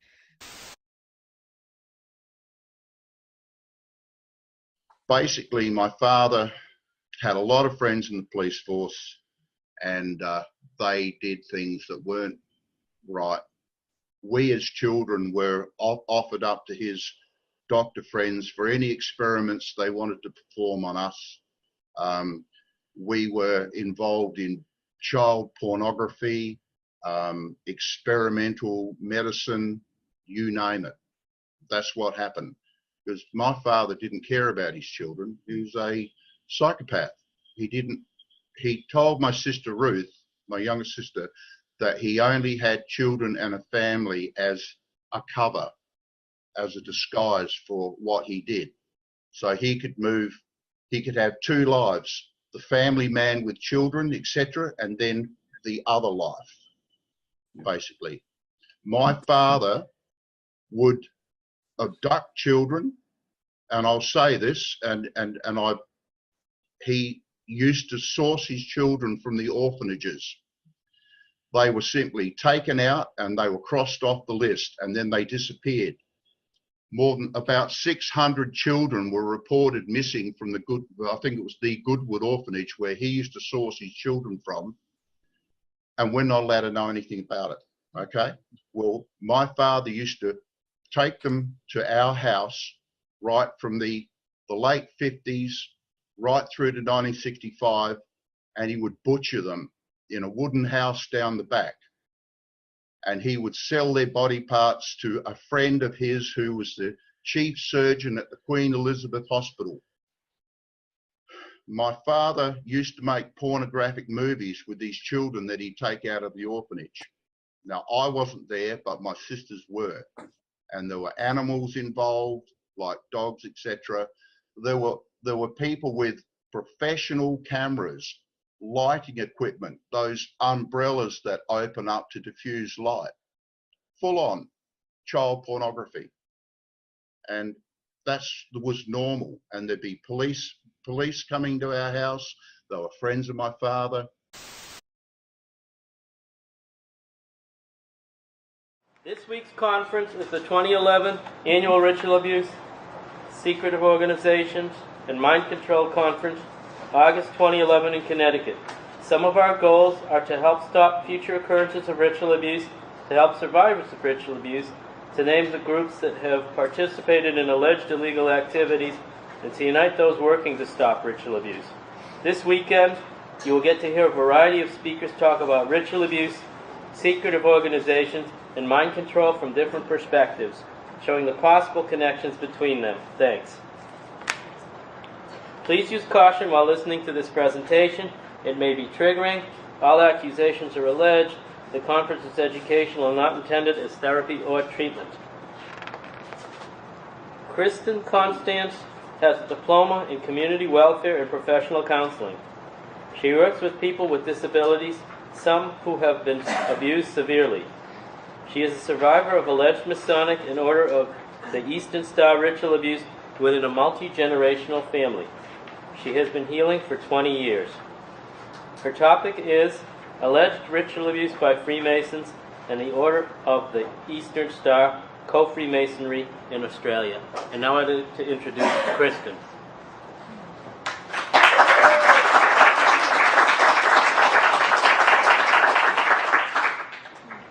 My name is Kristen Constance and I'm 43 years old. I was born in Australia. I have a diploma in community welfare and professional counselling, and I work with people with disabilities.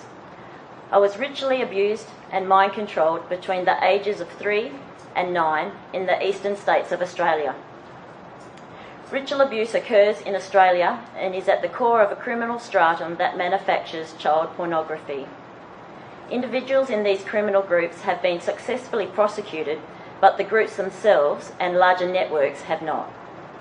Survivors in Australia face a number of barriers that prevent them from securing their safety. A former New South Wales policeman who investigated ritual abuse cases said, "As soon as you find someone willing to talk, and they want to talk, they could end up at the bottom of the harbour." There are few effective services available for ritual abuse survivors in Australia. There is also little recognition of ritual abuse by law enforcement and government agencies. Although Australia has recognised ritual abuse as a legitimate reason to gain refugee status, it could only boast a handful of court prosecutions that can prove the link between child sexual abuse and devil worship. Ritual abuse includes satanic ritual abuse, but is not limited to only that. In 1998, the Australian Refugee Tribunal accepted a German ritual abuse survivor as a refugee. The tribunal stated, quote, that the German government has been ineffective in stopping their illegal activities, unquote. Perhaps ritual abuse only takes place in other countries. A survey in Melbourne, Australia, identified 153 cases of ritual abuse between 1985 and 1995. 98 social workers, psychologists and counsellors contributed to this survey. 38 people from Australia filled out the extreme abuse survey. 55% of them reported ritual abuse and mind control. I was one of them. Michael Salter, who wrote a chapter in ritual abuse in the 21st century, has just completed a PhD last year. The title of his work is Adult Accounts of Organised Child Sexual Abuse in Australia. In his study, he interviews 15 ritual abuse survivors, and I was one of them. In the interview that was conducted, I describe in more detail the process of colour programming under a pseudonym. I interviewed a reputable psychologist in Australia who has worked with survivors over a 20-year period.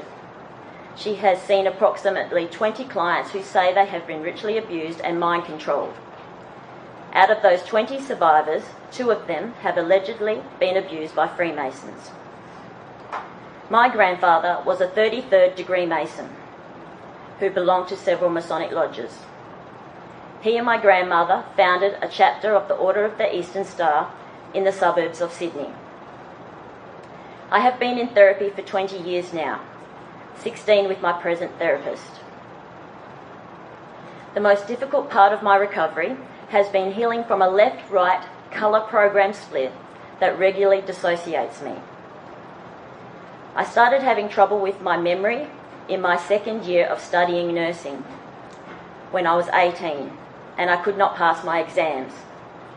I started remembering incest when I was 24 and the ritual abuse and mind control not long after that. I have been hospitalised on 3 occasions. On my first time in the psychiatric ward of one of the major teaching hospitals on the west coast of Australia, I was diagnosed with having a brief reactive psychosis, Hashimoto's hypothyroidism, and an abnormal EEG indicative of temporal lobe epilepsy. I had forgotten to eat or drink that day and I could not stop crying and I drove myself to hospital.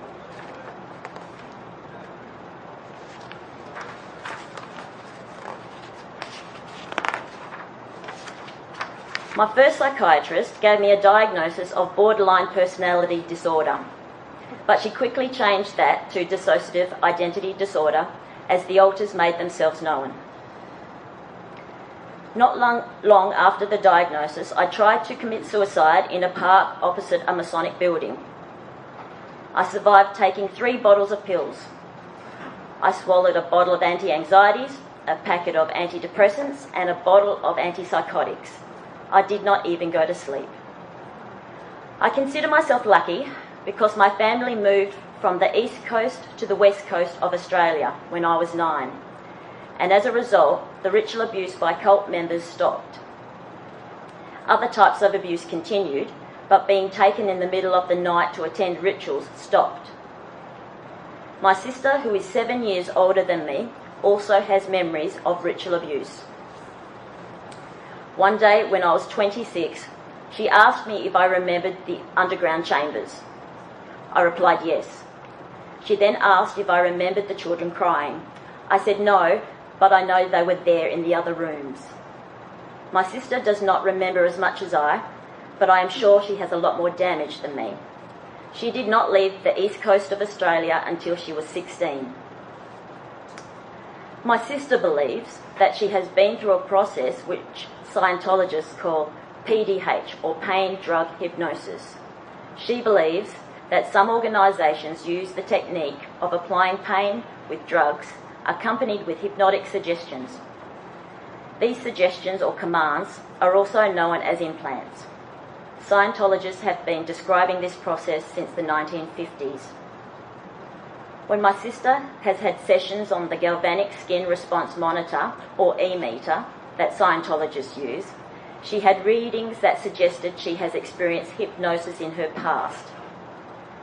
The skin response monitor is basically a biofeedback machine that gives instant feedback of a client's state of relaxation and immediate emotional reactions. Just before coming to the conference, my sister said she had read positive on the e-meter to memories of being raped on the altar, having electric shock treatment, seeing men in black robes, and being forced to drink blood and eat human feces. I also consider myself lucky because 17 years ago, when I confronted my mother and father with the ritual abuse, my mother said she was not involved with that. But here is the suitcase of your grandfather's Masonic paraphernalia. She has apologised for not being a good mother to me. I think this is the closest acknowledgement of the abuse I will get. This suitcase has confirmed so much for me. It has copies of passwords, hand signals, and ritual information for the Freemasons, along with aprons, jewels, and medals that my grandfather and grandmother wore at meetings. I had remembered the colours of the star, and my altars coincided with the points of the star. I felt like I had found the key. On the Order of the Eastern Star emblem, red is on the top left point of the star, and blue is on the top right point. In my mind, red had control of the left side of my body, and blue had control of the right side of my body. The emblem was found on paraphernalia that could be found throughout my grandfather's house. I have integrated 26 personalities during my years in therapy. I only have 2 left that are being stubborn and demand more answers before they integrate. I have integrated animal altars, which were mostly cats and tigers. My animal altars helped me survive basic life and death situations. My tigers supported me during starvation and imprisonment. My left red split took all the pain, and my right blue split was strong and continued to get stronger. I still have many unanswered questions about my abuse, and hence my need to travel to find more information. During the height of my disability, I could not work for over 10 years, but now I am working full-time in the disability field.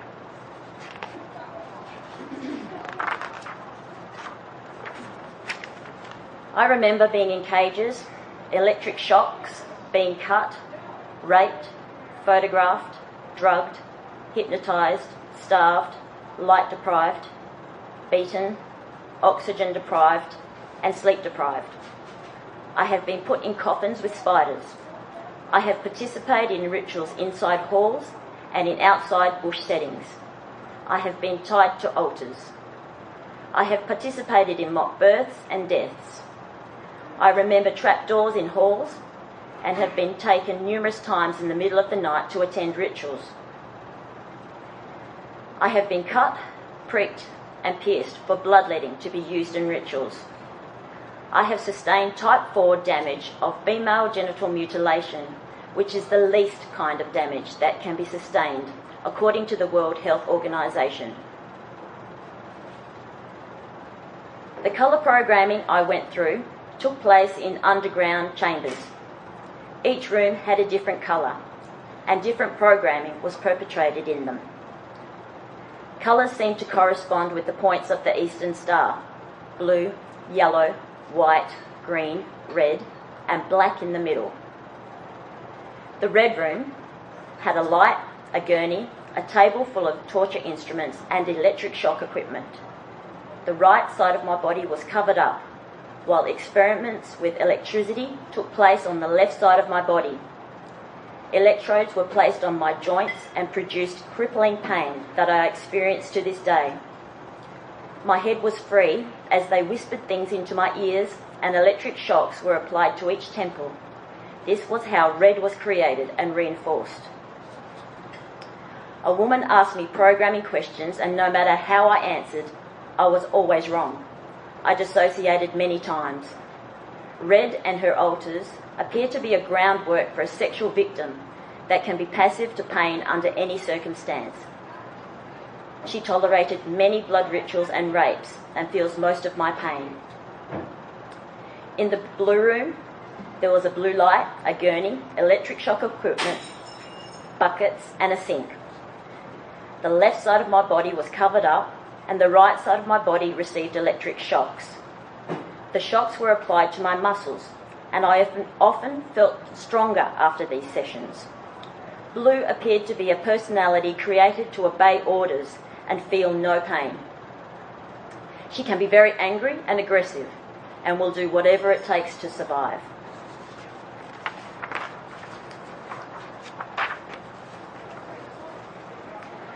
I feel mostly programmed as these two colours, and my sister feels more programmed as white. I do not understand what they were trying to achieve with a left red and a right blue colour split, but I hope to find more answers. I became aware of the red-blue split early in my therapy, near 20 years ago. As I became more co-conscious through therapy, I came to understand how they controlled each side of the body. I have researched 5 sources of information from survivors who have been colour programmed. There are strong similarities between the colours. Blue is described as protective, does not experience pain, does not get hurt, strong and sometimes military. Red is described as sexually abused, participating in blood rituals and used as a sex slave.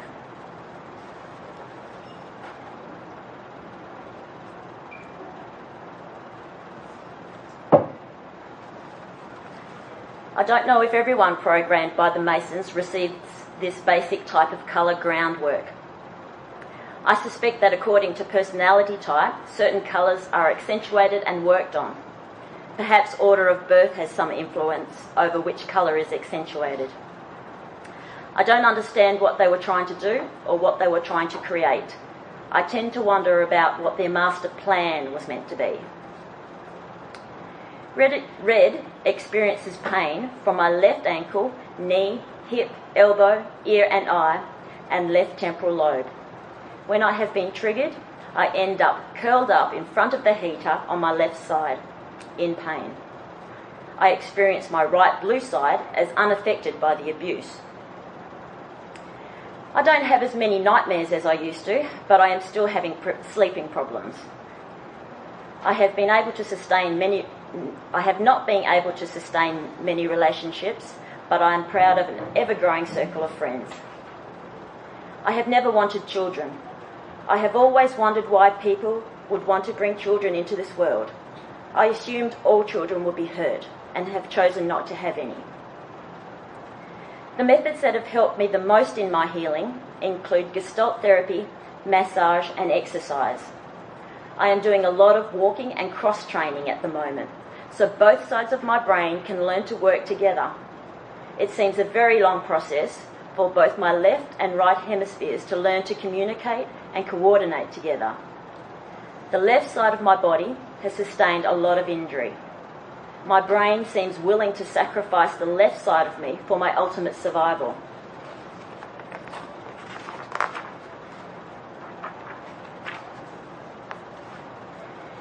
The ritual abuse stopped when my family moved to the other side of Australia, but incest and abuse did continue till I moved out of home when I was 18. My father is alcoholic and my mother continues to live in denial, although she will answer my questions when she can. My sister continues to struggle with her mental health. Today I continue to work as a disability support worker and my therapy is coming to a close. I have come to the realisation that I may never be fully integrated, but co-consciousness has helped me achieve many goals that I never thought possible, like attending this conference. My greatest achievement has been pure survival, and anything that happens now is a bonus. Thank you for listening to my story, and I will now show you some slides. Some of the slides may be triggering, so please take care of yourself. The first slides are some of the objects and documents from the infamous suitcase I inherited, and the later slides show my representation of the underground chambers that abuse took place in.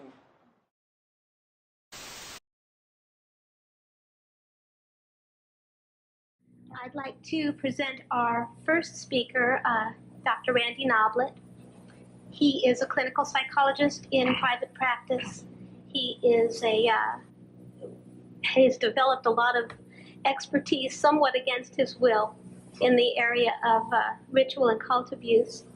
He's the author of a book to be published in August entitled Cult and Ritual Abuse, Its History, Anthropology, and Recent Discovery in Contemporary America. So without further ado, here's Dr. Noblet. Some of you may be wondering, though, at this point, okay, mind control, what does that have to do with cults? Since that word is associated with the topic for this conference, I wonder how many people out there think that there are groups, cults, whatever, where they practice, let's say, harmful, deviant, black magic, Satanism, not witchcraft in the sense of Wicca, but dark arts, so to speak. I wonder how many people think that. And some of you might be wondering, what is the connection between cults, witchcraft, Satanism, so on, and the mind control that you're going to be hearing a great deal about from the finest experts on that subject here. And that's an important point. And I'm hoping that if we accomplish one thing in this conference, it is that we get a clear sense about what is the connection, because there is a connection. But actually, this is an old story. And it's a story of trauma. It's a story of slavery. It's a story of the complete annihilation of other human beings when you can get away with it. It's a very, very sad story and has a long history. We can hear about that story and read about it in old documents, such as the Bible. The Bible talks about children passing through the fire. It talks about horrible things happening. And of course, many people may have just thought, well, that's kind of an interesting story, you know. What does it mean? What does it mean that Aztecs and that other Mesoamericans would flay people on an altar and consume their heart? What's that all about? Well, my argument is there's a thread that goes all through this. And if we want to go back in time, we can go all the way back to the worship of nature, shamanism, and so on. Trauma has always been viewed throughout history as a way of creating altered states of consciousness. Trauma, there are a variety of ways to create altered states of consciousness. Obviously, you can meditate, you can do hypnosis, you can listen to drums pounding and they'll kind of carry you off and you'll drift a little bit. But nothing really exciting happens. Nothing very impressive happens. It's my belief that many, many years ago, people learned that if you traumatize a person in a certain way, you can create the God that you worship. And so for that reason, many early religions, many very old religions included trauma in their worship. In fact, there's a book out, some of you may have seen it, it's called God is a Trauma. And it's particularly about some of the Gnostic traumatic practices that went back into ancient times. But we can carry this back even further than, say, the ancient times, ancient medieval times, back to, again, shamanism. Now, it's hard really to understand shamanism in detail now, the ancient version, because, again, many of these practices are pre-literate. We have no way to know exactly what people did. We just see these examples, for example, in the Mayan temples, and we know that these buildings were probably used for these purposes. But it's a little easier to understand it if we look into the shamanistic practices of modern times. For example, I wonder how many people here are familiar with the sun-gazing dance, or the sun dance, as it's called. Some of you are, okay.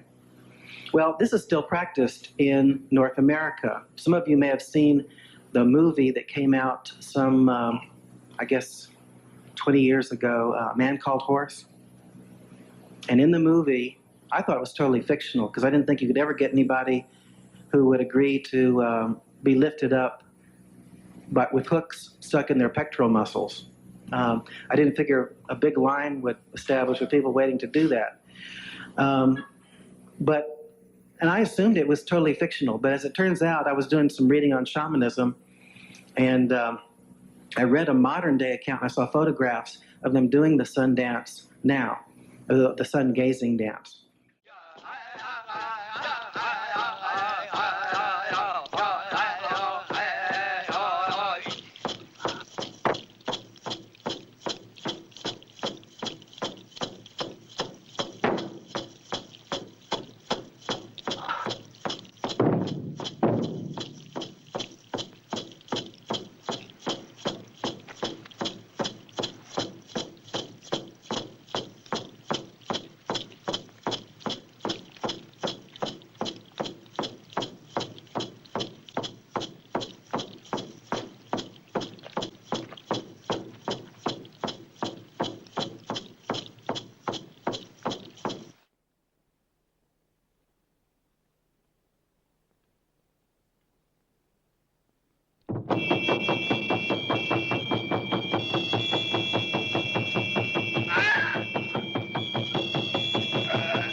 Again, the idea is very simple, and I'll be talking about this more when I get into more programming in particular.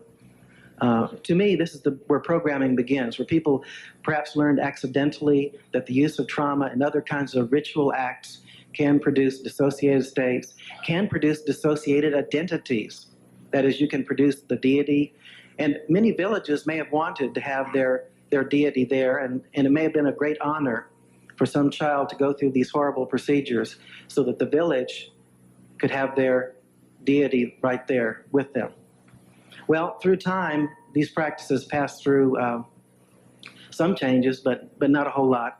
Many of you are probably aware of the mystery cults that existed around the Mediterranean during the ancient and up until the medieval times.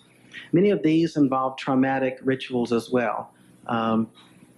And so now we have many people making allegations that some of the modern day remnants of these mystery cults, that is the fraternal organizations of modern times, engage in this kind of behavior as well.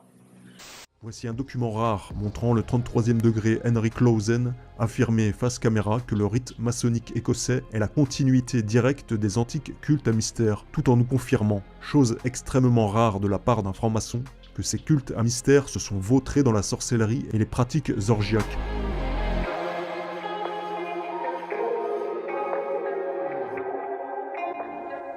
The modern Scottish rite of the mother jurisdiction has found the keys to esoteric knowledge, and therefore it is the direct, true descendant and the survivor of the ancient mysteries. We pursue, preserve, and teach the ancient wisdom and esoteric knowledge. The Scottish rite of the mother jurisdiction, on the other hand, retained, reinforced, and expanded both goals, societal and spiritual.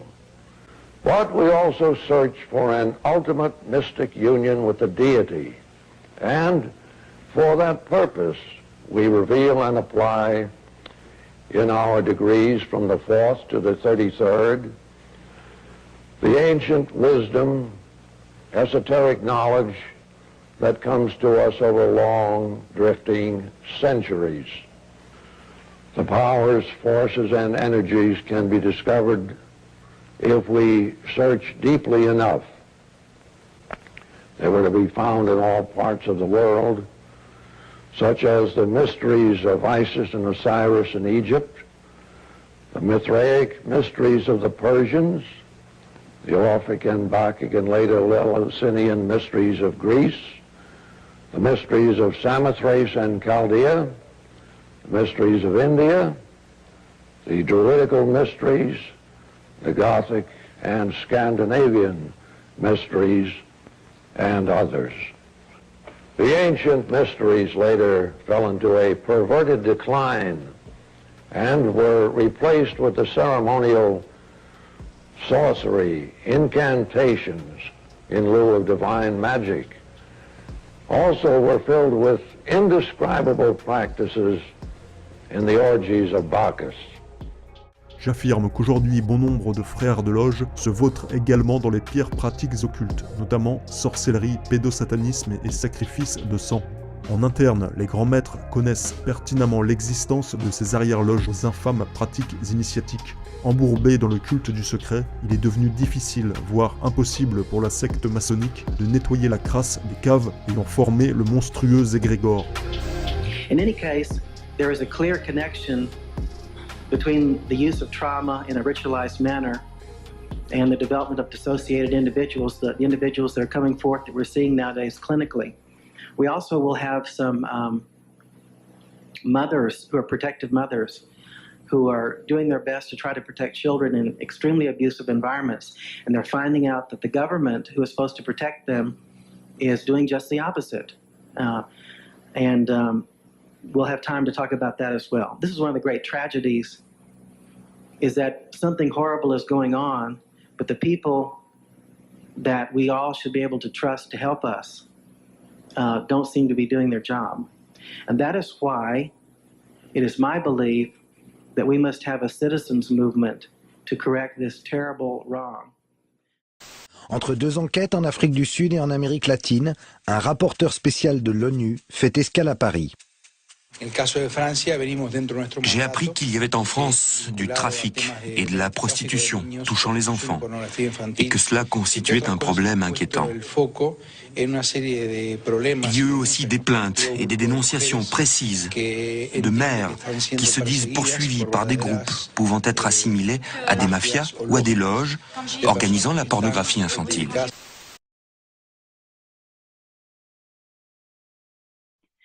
These practices can begin in early childhood and knowingly utilize the mind's capacity to dissociate from terrifying experience and relegate traumatic memories into discrete personality states.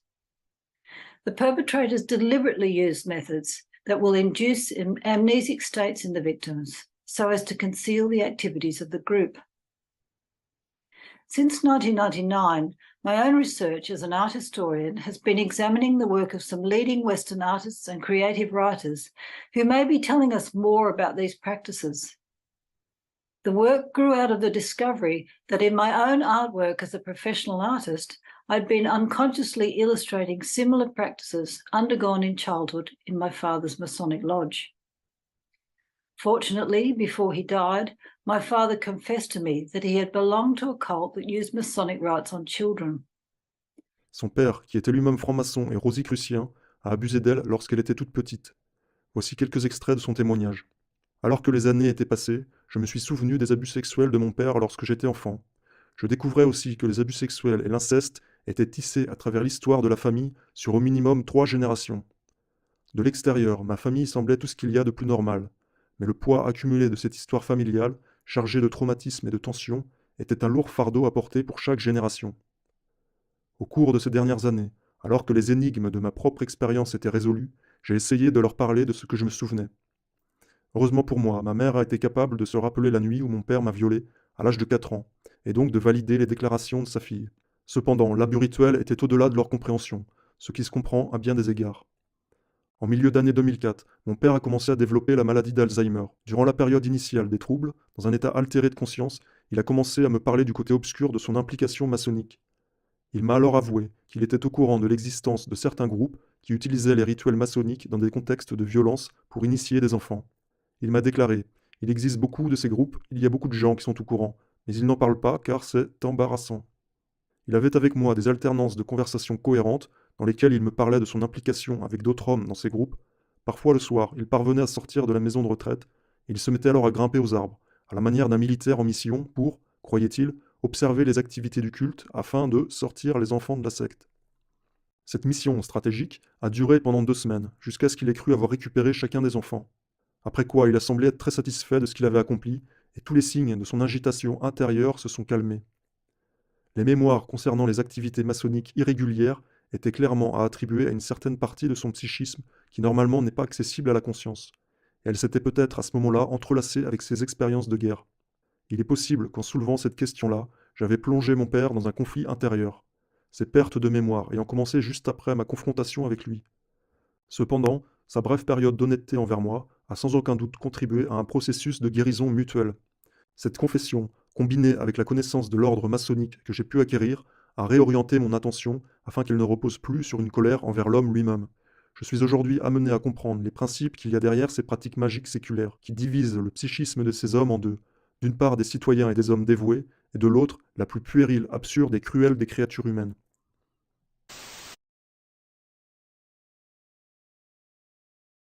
I only can speak for myself, and I go back to 18 months when they wanted to make sure that they splintered my mind. My father was my primary programmer, but he was also my father. And when I was born, I was isolated with my father in a small room within the environment of our own home, where my dad became my primary care provider. I looked up to my father. My father, by the time I was 18 months, because he was a programmer, could control my liver, my kidneys, my heartbeat, my pulse, my respiration. And how did he accomplish that? Through hypnosis, because I was so trauma bonded to him. My survival depended totally on him. I was not exposed to the outside world. He was my handler in every sense of the word. He fed me. He bathed me.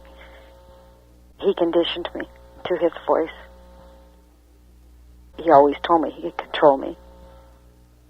Then when I was 18 months old, I was taken from him, which was a shock for me, because I had never been separated from my father. And my first trauma came when I was raped by him.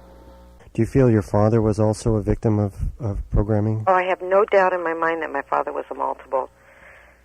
My father was he was a genius at every level, but he had a gentle side. He was a musician as well as Satanist, and like I said, he worked for the CIA. He was a 33rd degree Mason plus. There's many levels beyond 33, by the way. He was a Grand Master. He sat on the Grand Druid Council. He was a very wise man, just not wise in the right things.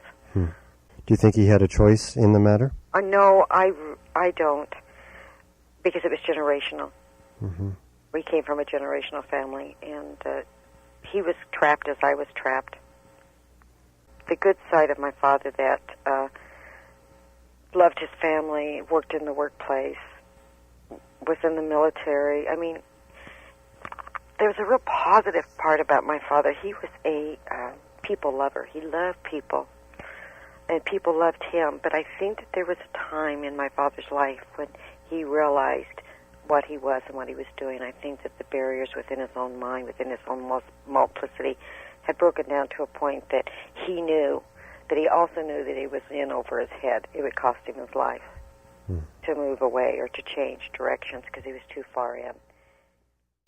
Le monde occulte n'a jamais cessé de briser et de programmer les esclaves dans un processus de dissociation psychique. Ce savoir s'est transmis jusqu'au monde moderne par le biais des sociétés secrètes dites initiatiques.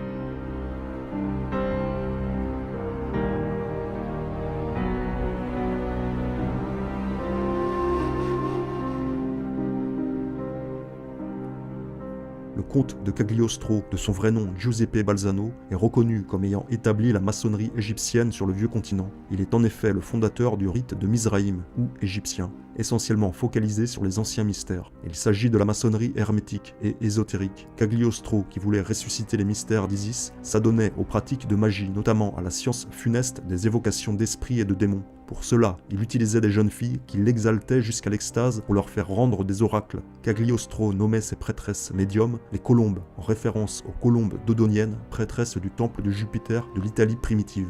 Rappelons ici le témoignage de Maud Julien, dont le père franc-maçon visait à faire d'elle, je cite, un être supérieur, une élue, une déesse, capable de circuler entre les univers et de communiquer avec les morts. Pour cela, l'entraînement infligé par le père était purement de la torture physique et psychologique, la réduisant à l'état de robot. Cet homme avait très probablement eu accès dans sa loge maçonnique à certaines connaissances ésotériques relatives au processus dissociatif, et il tentait une mise en pratique hautement coercitive sur sa propre fille. Nous constatons que la franc-maçonnerie est un facteur commun dans beaucoup de témoignages relatifs à la culture et l'entretien du trouble dissociatif de l'identité et de ses murs amnésiques, résultant de l'inceste et des tortures. Cela à des fins de contrôle mental et d'exploitation sexuelle. Touchons-nous ici à certaines pratiques occultes des antiques cultes à mystère, ravivées par une obscure maçonnerie que certains qualifieront de déviante. Votre père n'avait qu'un but, vous endurcir pour faire de vous un être supérieur, pour que vous deveniez l'élu. Vous êtes né le 23 novembre 1957 à Lille.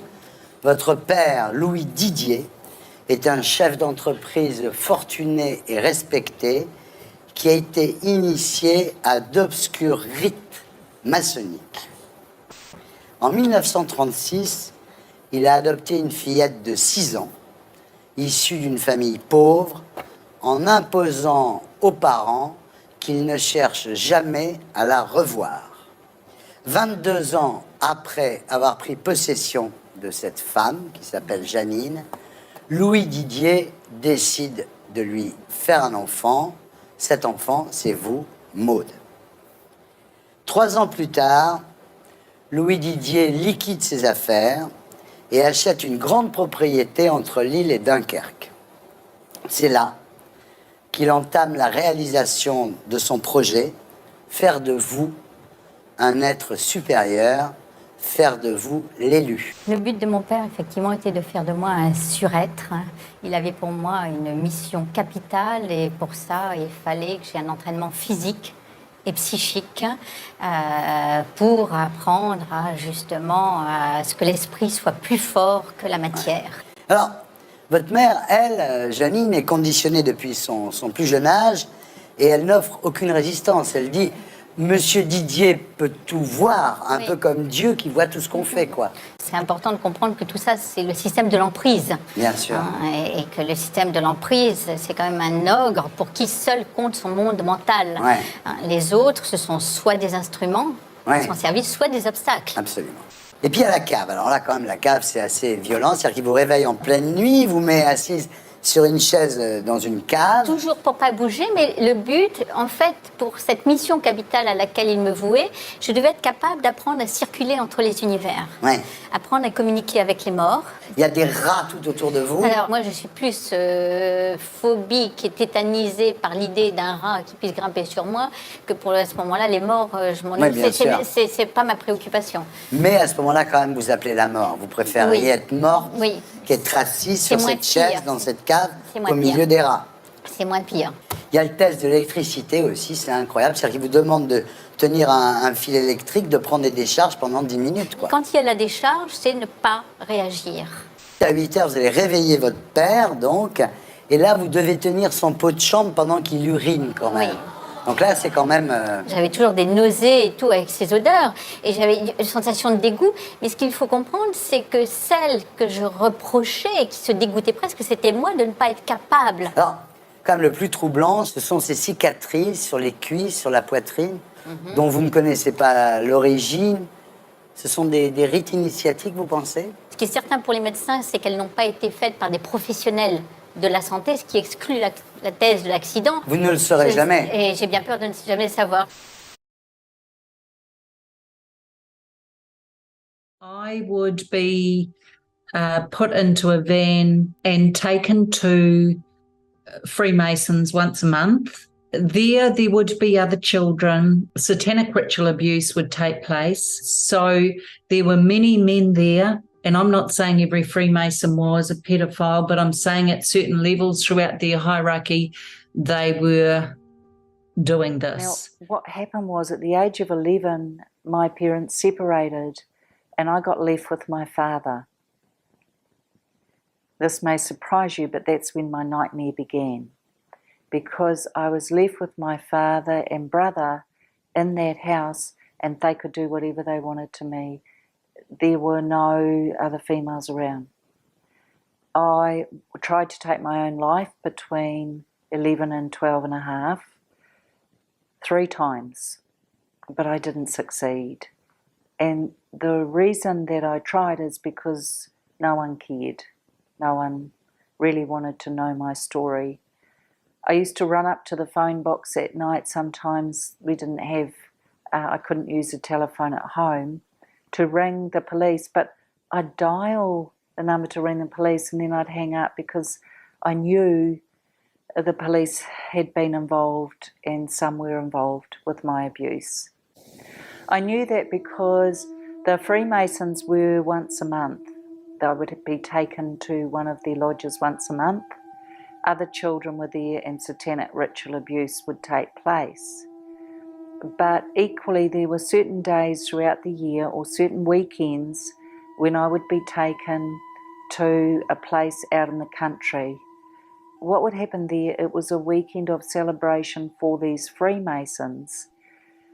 And this is why I know there were fairly high up people involved, because there were police cars and there were police guarding the entrance. And back in those days, the police cars were black and white. So I saw the police. I knew the police were there. Now, whether they were inside and engaging as well, I don't know, but they knew enough to be protecting the people that were there. It was satanic ritual abuse, so children would be there. So this type of abuse involves offerings, so it's blood, it's animals being killed and sacrificed. Children's lives were taken as well. And in fact, at one point during one of these sessions, I heard my father talking to the Grand Master, who was one of the highest up in the Freemasons, and asking him, saying to him, "Oh look, I'll sacrifice her if you're needing a child of that age." But I was getting a wee bit older, so I wasn't quite as appealing anymore. And I don't know, luckily for me, the Grand Master chose not to have me sacrificed. But there was human sacrifice. Please know that not every Freemason is abusing children or trafficking children.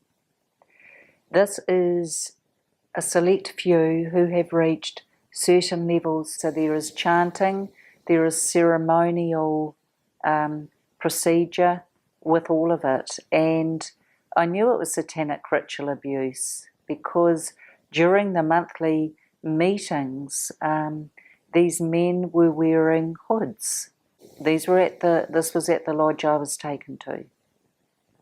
And so the children at these events, I wasn't the only child, there would be a nurse and a doctor there who would check us children out and then drug us. So there would be a needle in our arms, and then we would be laid out in like a circle. So around, you'll see with the Freemasons, there's lots of symbols they use, and one is a compass, but there's a circle embedded in that as well.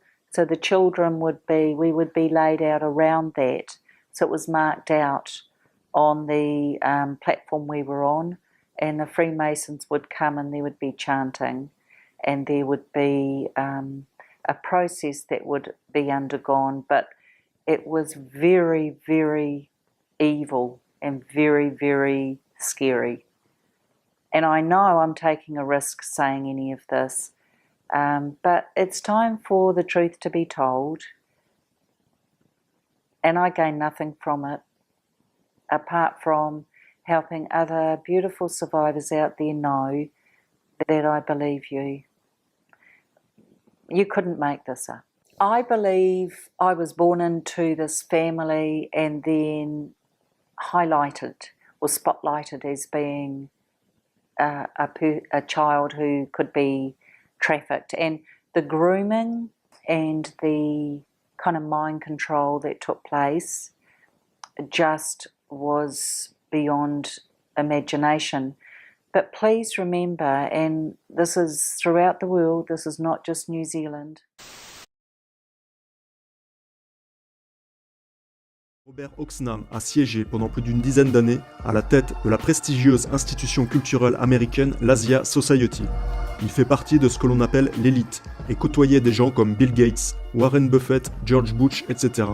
Mais il est également multiple, c'est-à-dire que sa personnalité est fractionnée.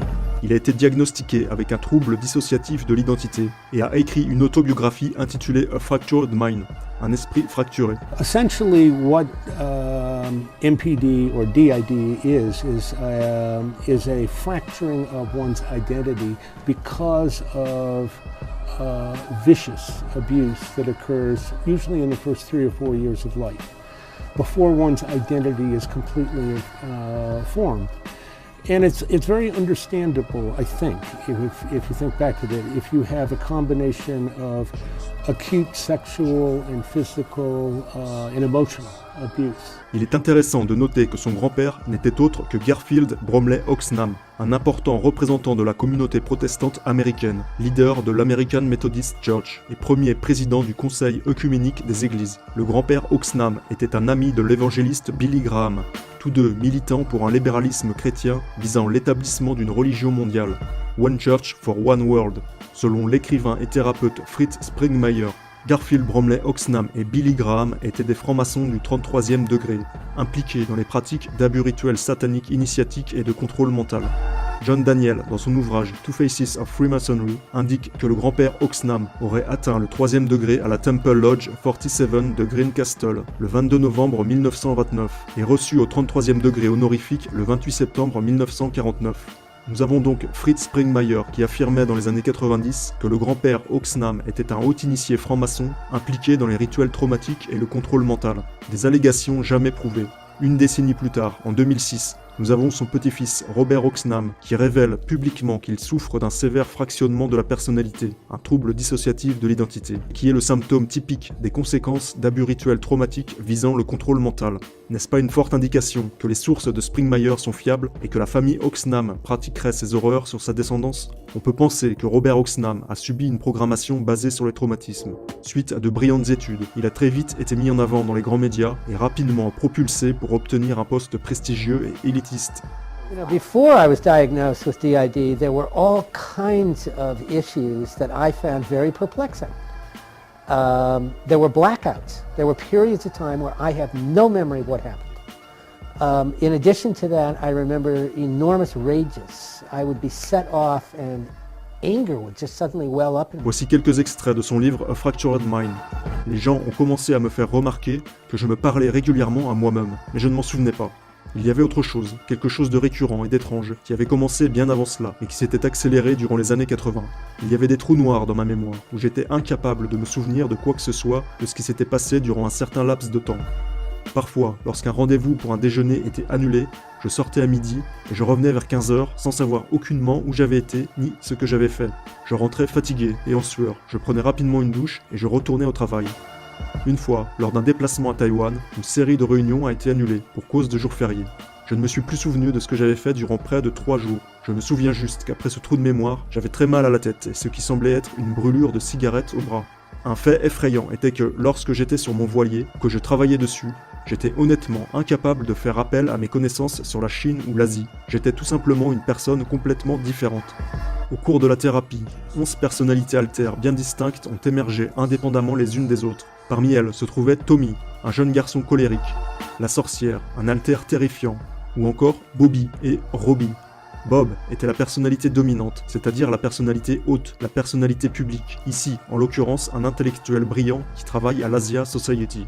Dans sa vie publique, Robert Oxnam vaquait à ses occupations et à ses affaires, multipliant les rencontres avec de hauts dignitaires comme le Dalai Lama. Mais cette vie publique ne laissait rien entrevoir de ces profonds troubles de la personnalité. Les traumatismes de l'enfance sont généralement à l'origine du TDI, et Oxnam ne semble pas faire exception. Pendant sa thérapie, un alter nommé Baby a rapporté des mémoires sur des violences durant l'enfance. Il s'agissait de sévères abus sexuels et physiques, toujours accompagnés par ce genre de paroles. « Tu es mauvais, ceci est une punition ». Robert Oxnam a-t-il vécu des abus rituels? A-t-il subi un fractionnement intentionnel de la personnalité durant l'enfance? Fait-il partie d'une de ces familles maçonniques élitistes pratiquant le contrôle mental systématique sur sa descendance? D'où sortait le terrifiant alter sorcière? A-t-il subi une programmation mentale en préparation de la future carrière élitiste dans laquelle il a été rapidement propulsé? Toujours est-il que son cas démontre comment un individu peut avoir un trouble dissociatif de l'identité tout en menant des affaires à un haut poste en maintenant une façade publique tout à fait normale. Est-ce ce à quoi fait référence Fritz Springmeier lorsqu'il parle, je cite, d'esclaves sous contrôle mental totalement indétectables, afin de décrire ces individus volontairement fractionnés et programmés?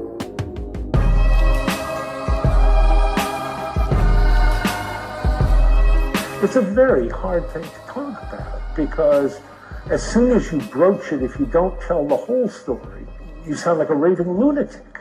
Robert Oxnam is a distinguished international scholar, a specialist on China. Oxnam grew up under great pressure to succeed. His father, a university president. His grandfather, a Methodist bishop and president of the World Council of Churches. What do you think the Chinese motivation was? Well, I think that over the past... Robert did not disappoint. Policymakers and journalists like Walter Cronkite sought out his views. While still in his 30s, he was named president of the Asia Society, a renowned cultural and research institution. He was tour guide in China to the rich and influential, like Warren Buffett and Bill Gates. The public, Robert Oxnam, was on top of the world, but inside, there was a combination of deep depression, of anger, occasional rage, and a sense, therefore, that there was glittering success out here and ongoing decay, and it got worse. In the 1980s, he was dogged by alcoholism and bulimia. His first marriage fell apart. He saw a psychiatrist, but his problems, including blackouts, continued. But there were times when you woke up with burns and scratches on your body that you had no idea what caused them. I not only have no idea, I have no memory of the context in which it occurred. There was another life going on. There was another life going on. He would find himself hanging around Grand Central Station in New York, lost in the crowd in a kind of trance. He would hear voices. The voices were sometimes spoken, and it was startling to hear, "You're bad, you're terrible, you're the worst person who ever lived." And then, in 1990, at a routine session with his psychiatrist, Dr. Jeffrey Smith, Oxnam suddenly became someone else. There was a complete change. His eyes kind of fluttered like that, and there was a change in his voice and his demeanor and his movements, and he was really a different person. Ja, und dazu bei uns im Studio ist jetzt Claudia Flies. Schönen guten Abend. Guten Abend. Sie haben gemeinsam mit Frau Igne, die wir im Beitrag gesehen haben, ein Fachbuch über rituelle Gewalt geschrieben. Ja, wir sind schon den ganzen Tag völlig gebeutelt von dieser Methode, die da kleine Kinder zu Robotern macht. Ja, erklären Sie nochmal, wie läuft denn das jetzt genau ab? Ja, ich könnte ein Beispiel sagen, zum Beispiel, dass ein Kind, das noch relativ klein ist, ganz massiv verletzt wird, bis es das einfach nicht mehr aushalten kann. Also wenn der Schmerz so anhaltend ist und so massiv, dann entsteht eine Spaltung innerhalb der Persönlichkeit und ein anderer Persönlichkeitsanteil hält das weiter aus. Wenn dieser Anteil gleichzeitig, während er entsteht, von Tätern dann mit einem Klang zum Beispiel anfängt zu existieren, ein bestimmter Ton, dann ist das ein sogenannter Auslösereiz. Dieser Anteil spürt den Schmerz, hält aber aus, und wenn dieser Anteil auch noch bedroht wird, wenn du das jetzt nicht aushältst, passiert noch weit Schlimmeres, dann lernt dieser Anteil bei diesem Auslösereiz stillzuhalten und sich nicht zu rühren. Diese Kinder müssen also lernen, Schmerzen zu erdulden, sexuelle Gewalt zu erdulden. Braucht es dazu immer ein Mastermind, dass diese Kinder immer... Und dann haben wir festgestellt, dass viele Täter dazu übergegangen waren, die Kinder regelrecht zu foltern, sie abzurichten wie ein Schäferhund auf dem Hundeplatz. Mit Methoden von hungern lassen, dürsten lassen, einsperren, enorme Schmerz zufügen, Elektroschocks, Nadeln überall hin. Ich will das gar nicht im Einzelnen aufzählen. Grausamsten Sachen, die man teilweise kaum sieht hinterher. Da waren die sehr raffiniert, konnten aber, ein Kollege hat das mal auf Englisch gesagt, unrestrained physical terror ausüben. Das heißt, ungehemmten körperlichen Terror, also Folter auf die Kinder, mit dem Ziel, die Kinder auch gezielt zu spalten. Und zwar so, dass der Schmerz unerträglich wird oder der Stress unerträglich wird, das Kind in dissoziativen Zustand geht. Das können die sehr schnell merken, wenn ein Kind dann so glasige Augen kriegt oder die Augen schließt oder wegdriftet, plötzlich keinen Schmerz mehr fühlt, erstarrt, erschlafft, was auch immer. Und die sagen dann, gleich wird der Schmerz aufhören, dann wirst du die Augen aufmachen und die Augen aufmacht, wird Jasmin heißen zum Beispiel und Jasmin wird alles tun, was ich sage. So schaffen die Täter bestimmte Anteile. Diese Jasmin wird dann zum Beispiel angesprochen. Jasmin, komm raus. Und wenn jemand schon angefangen hat zu wechseln und auf Außenreize zu reagieren, dann gibt es einen Anteil Jasmin, der sagt, ah ja, was soll ich machen? Und nur weiß, hinter mir sind rasende Schmerzen, aber das hat jetzt aufgehört und ich bin dankbar dem Mann, der mir das ermöglicht hat, dass die Schmerzen aufhören und ich mache alles, was der will. Ich sehe solche Anteile manchmal in der Therapie. Hast du mich jetzt gekauft, sagt ein Kind. Was soll ich machen? Soll ich mich ausziehen? Mit glasigen Augen. Dieses Kind hat das absolut gelernt. Das ist darauf trainiert. Und, oder wenn ein Kind wimmernd vor mir zusammenbricht und sagt, der Aussucher kommt gleich, der Aussucher, muss ich jetzt gleich in den Käfig?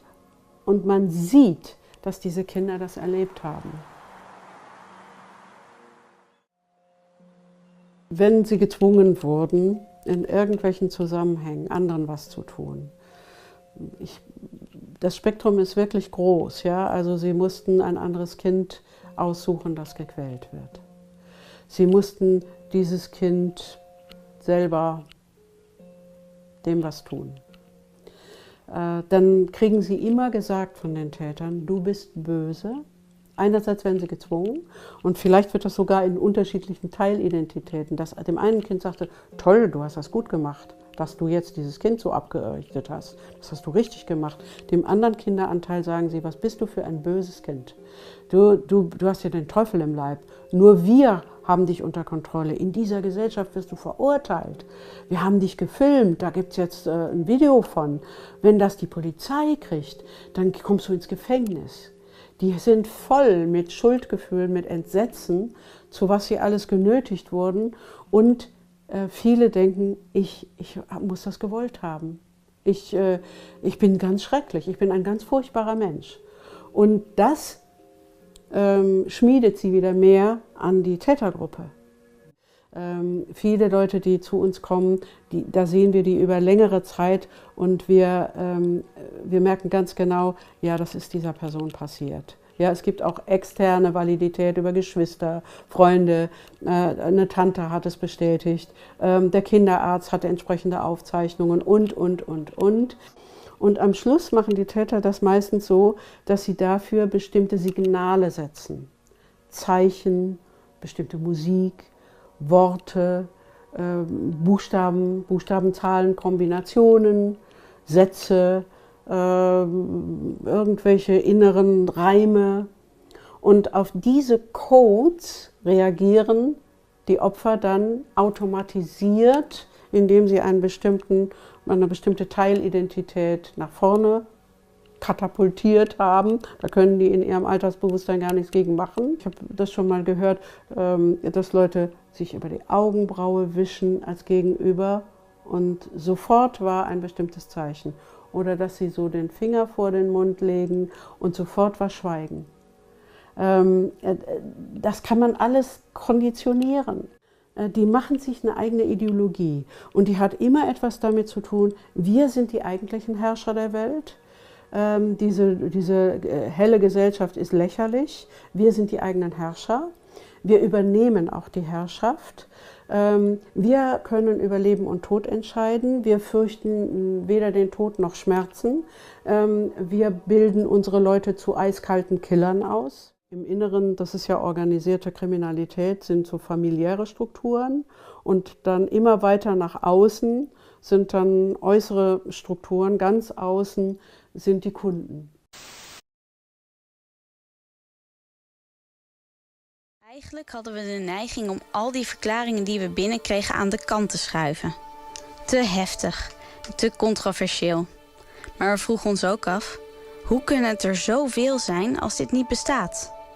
Hebben alle invullers soms dezelfde therapeut gehad? Of dezelfde praatgroep? Dat is niet het geval.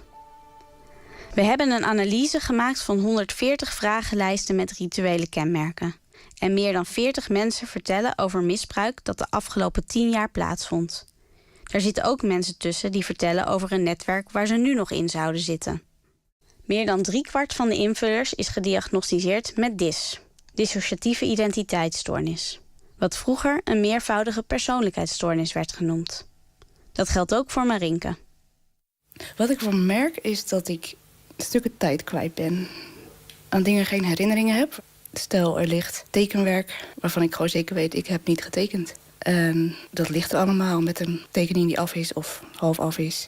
Ik weet wel dat ik op een gegeven moment geconfronteerd werd met diagnose DIS. En dat ik er toen nog zeker een jaar heel hard tegenaan heb geschopt. Ik wil het gewoon niet.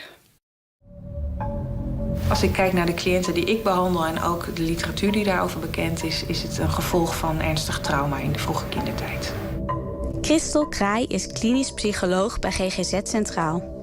Ze is één van de experts die ons heeft geholpen bij het opstellen van onze vragenlijst. Al meer dan 10 jaar ziet ze cliënten met DIS. Zo'n 15 daarvan vertellen over ritueel misbruik. Ik behandel mensen die echt helemaal uit het netwerk zijn. Ik behandel mensen die nog steeds onder druk staan van het netwerk, maar wel echt veilig kunnen blijven. Dus die wel mailtjes of sms'en krijgen, maar daar niet meer op ingaan. En ik behandel ook mensen die echt nog door het netwerk benaderd worden en misbruikt en mishandeld worden. De gruwelijkheden die ze vertellen vertonen opmerkelijke overeenkomsten. De feestdagen zijn natuurlijk een soort van overeenkomst. Of het dan Paas is, of Pinksteren, of Kerst, of Hemelvaart. Maar ook allerlei dagen die niet zo vanuit het christendom zijn, maar meer dingen als volle maan, seizoenswisselingen. Dat de dagen zijn waarop de meest nare dingen plaatsvonden. Het is ook iets wat in onze vragenlijsten terugkomt. Er waren gezangen en vaak veel kaarsen. Er was soms een altaar waarop iemand werd vastgebonden. Aan elke punt van de tafel was dan een kaars. Er werden vaak christelijke feestdagen nagespeeld, maar dan om ermee te spotten. Kruisigingen bijvoorbeeld. Er was een soort reinigingsritueel. Elke keer als ik naar huis mocht, dan werden er glasscherven in mijn vagina ingebracht. Er werden vruchtbaarheidsrituelen uitgevoerd. Meisjes moesten zwanger worden. Er werden offers gebracht. En er is nog iets dat slachtoffers van ritueel misbruik gemeen hebben. Ik noem dat mind control. Mensen met een achtergrond van ritueel misbruik, die hebben veel meer hersenspoelingen, zou je kunnen zeggen. Ze noemen dat zelfs soms ook programma's die aan kunnen gaan en die heel typisch gedrag laten zien die eigenlijk bij mensen met DIS zonder die achtergrond eigenlijk niet zo zichtbaar is. Wat er over verteld wordt, is dat er sprake is van een soort training. Meer een soort conditioneren, dat als A gezegd wordt, dat B gedaan moet worden. Onze invullers vertellen over trainingen door middel van waterboarden, elektroshocks, lichtflitsen, ronddraaien, liedjes herhalen of opsluiten. Programmeringen die wij hebben zijn terugkomprogramma's, terugkeren naar de groep op specifieke dagen, zelfmoordprogramma's, automutilatieprogramma's en programma's om verwarring te zaaien wanneer ik iets vertel over de groep wat niet mag. Zo'n programma gaat bijvoorbeeld aan als iemand zegt: je kunt me vertrouwen, zodat een slachtoffer juist niet gaat praten. Of bij een bepaald plaatje in combinatie met een specifiek woord. Dat betekent dan dat iemand direct moet komen. Anders volgt straf. Alsof er van buitenaf een knopje wordt ingedrukt waardoor iemand gaat handelen zonder dat iemand daar nog regie over heeft. Wat ik dan zie is een cliënt die op een soort monotone manier reageert. Een beetje soldaterig, zou je kunnen zeggen. Toen we hier voor het eerst over hoorden, dachten we ook: nu wordt het te bont. Maar het afgelopen jaar hebben we tijdens onze ontmoetingen van alles zien gebeuren. Mensen die ineens proberen weg te lopen. Die zichzelf proberen te snijden als ze de naam van een dader hebben genoemd. Uw cliënten zijn voor de buitenwereld hele gewone mensen met gewone banen. Ja, hele gewone mensen met gewone banen. Ja. Die eens in de week bij u komen. Ja. En u neemt die verhalen toch ook dusdanig serieus dat u tegen ons zei van nou, ik zou die best wel eens onderzocht willen hebben. Ja, want ik zit in een positie, in mijn rol kan ik niet doen aan waarheidsvinding. Dat is soms frustrerend. Met name omdat er wel een mening is in de maatschappij over dat dit soort dingen niet zouden bestaan. En daar lijden cliënten van mij ook onder. Het zal inmiddels wel duidelijk zijn dat we de handschoen hebben opgepakt. We beginnen met het zoeken naar de gemene deler in de verhalen. Bijna alle 140 invullers van onze vragenlijst geven aan dat ze door een familielid in het netwerk zijn gebracht. Meestal hun vader of hun moeder. Allemaal krijgen ze drugs toegediend. Bijna allemaal werken ze gedwongen in de prostitutie. Er wordt kinderporno gemaakt en martelporno. Het gaat echt over tientallen overlappende verklaringen. Bijna 100 mensen hebben het over misbruik op specifieke feestdagen. 2/3 heeft het over mannen en vrouwen in gewaden. Zwart, paars, rood of wit.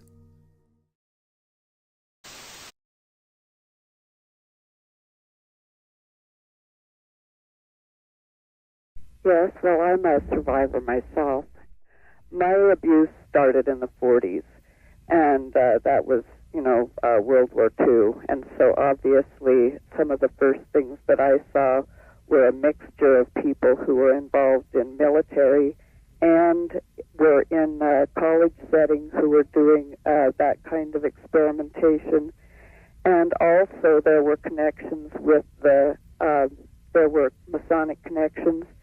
But in the time that I was given mentorship, I was told there was something called the pantheistic occult, and that essentially what that meant is that there are all different systems under which mind control can be perpetrated. What the pantheistic occult basically meant was that it doesn't really matter what the belief system is.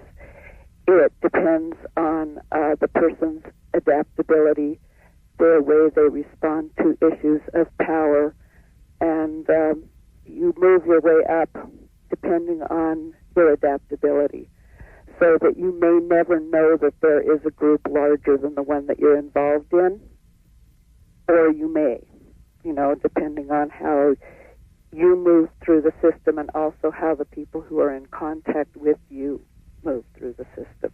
For example, the people who were teaching me about the pantheistic occult were directly involved in what was called a Dionysian sect. And that they explained that had gone from pre-Christian times. And essentially most of what they were doing is political blackmail. And there were systems of belief that had to do with political blackmail. So, for example, the use of the children had to do with, having them adapted to sex, and then you could, for example, photograph or film people who you wanted to blackmail in the sex act with children, which was very easy to manipulate them. So that, for example, since I was born into a generational system, there were people there who talked about the occult tradition, and they traced themselves back, like I said, to the Dionysians, which is pre-Christian, and they had a whole occult tradition, and they interpreted history, and they had stories about all of the different things that happened up through the movements of their group.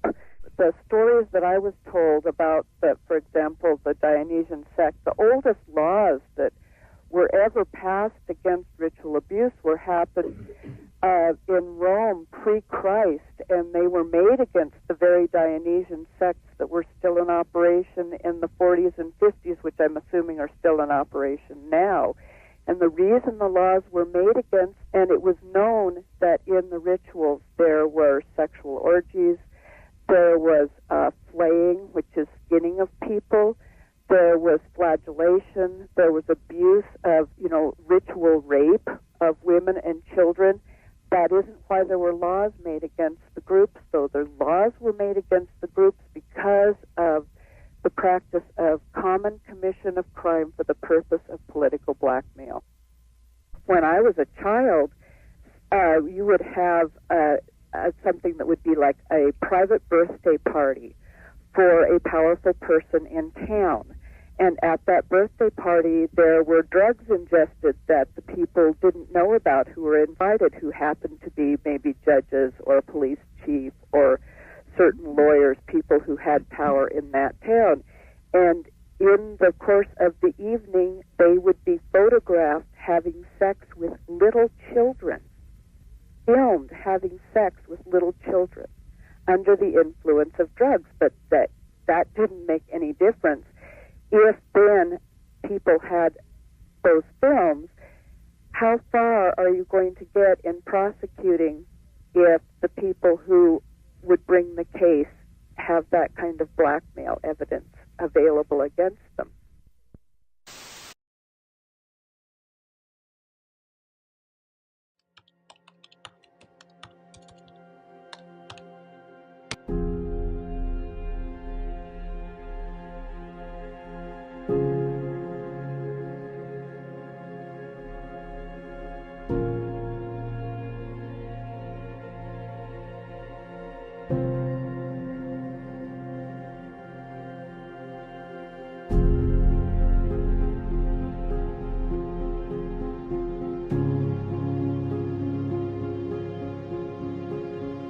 Voici un extrait du document de toutes les auditions, procès-verbaux et témoignages de l'affaire Dutroux. Le document de 1235 pages mis en ligne par Wikileaks en 2009 contient, à la page 261, la reproduction d'une lettre datée du 13 décembre 1996. La lettre, intitulée « Secte, orgie, balai rose en Hollande », a été adressée à la justice hollandaise par un certain Van Haller, pour se retrouver par la suite dans le dossier Dutroux. Voici son contenu explicite.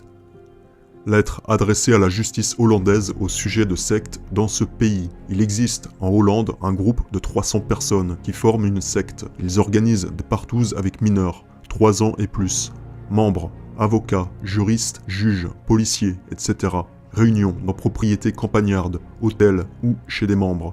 Exemple, Villa Westfiller à Markelot, plage de Nordwijk. Assemblée le premier samedi après la pleine lune ainsi qu'aux dates de fêtes chrétiennes ou les jours d'anniversaire. Groupe de 12 personnes avec des enfants, viol et torture des enfants, grandes assemblées, 50 adultes et 50 enfants, drogue, boissons, orgies, viols, enregistrement vidéo des abus sur les enfants.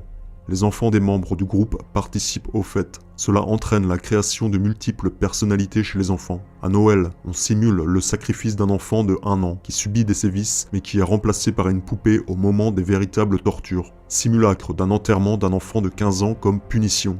On provoque les personnalités multiples, par exemple en faisant croire aux petits-enfants que l'on introduit en eux un chat qui grandit et devient une panthère qui va les surveiller s'ils veulent parler ou quitter le clan. Entre parenthèses, il s'agit là de la chirurgie magique bien décrite par certains thérapeutes travaillant avec des survivants d'abus rituels et de contrôle mental. Ces personnalités multiples sont entretenues par des psychothérapeutes du clan. Les personnalités multiples provoquées permettent un contrôle continu, même des adultes, en créant un certain équilibre. Cela fait de tous les auteurs des victimes. La lettre se termine ainsi. Membre de la secte Balm Jacqueline, secte infiltrée par Verkij Rowin, témoin qui apporte des preuves matérielles, Rumke. Les autorités hollandaises ne croient pas les révélations de Balm et n'agissent pas. Les déclarations et lettres disparaissent. Balm a disparu sur ordre du clan. C'était très clair, notre père nous a parlé d'une sorte de secte, donc, derrière lequel il y avait d'ailleurs une sorte de corpus idéologique. Qu'est-ce qu'on raconte? Donc, comment fonctionne cette secte? On approche les gens qui ont de la puissance. Hein. Si on n'a pas de pouvoir, on n'est pas intéressant, on reste dans la piétaille. On reste dans le troupeau. Alors à partir du moment où quelqu'un a du pouvoir, où il peut servir, où on est bien entre soi, on songe éventuellement à le recruter. Du moment qu'on a décelé chez lui, bien entendu, la corruption morale qui fait de lui un membre propice. On ne veut surtout pas recruter quelqu'un qui pourrait faire éclater le groupe ou qui pourrait dénoncer ce à quoi il assistait. Donc on recrute des gens qui semblent intéressants et chez lesquels on a décelé cette espèce de vocation que je qualifierais de diabolique, de participation à ces activités. On invite d'abord à des soirées moins extrêmes que celles que la personne sera amenée à connaître par la suite, mais au cours desquelles on l'enferme, en filmant ce qui se passe dans ces soirées, en y faisant participer, ce qui permet de s'assurer de la loyauté future du membre et qu'il ne parlera jamais à personne. Puis ensuite on passe à des choses de plus en plus sérieuses.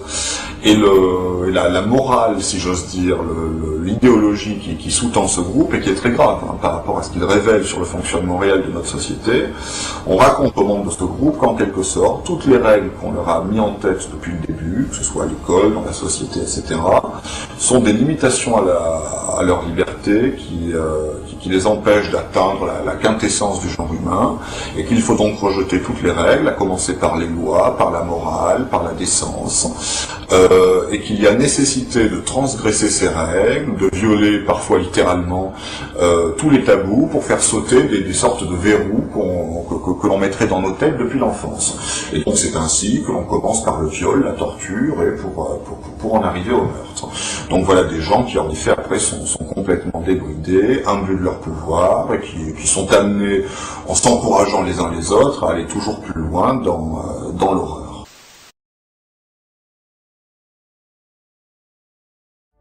When I was 8 years old, they would take me out of school, and the principal would take us out of class and tell the teacher that they're taking us to a special program to learn. And when they took us to this blue house. We never got justice. Prosecutor wouldn't prosecute the case despite all the people that were telling the same story. We didn't want to tell anybody because they told us that if we told them, we could get in trouble too because of all the things that we did. But we were only kids.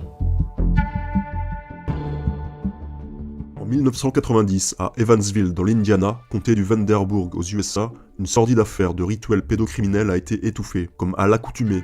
À l'époque, l'affaire dite de la Maison Bleue satanique avait reçu un écho national, notamment avec l'émission télévisée Occurrent Affair, qui qualifia alors Evansville de Devil's Playground, terrain de jeu du diable.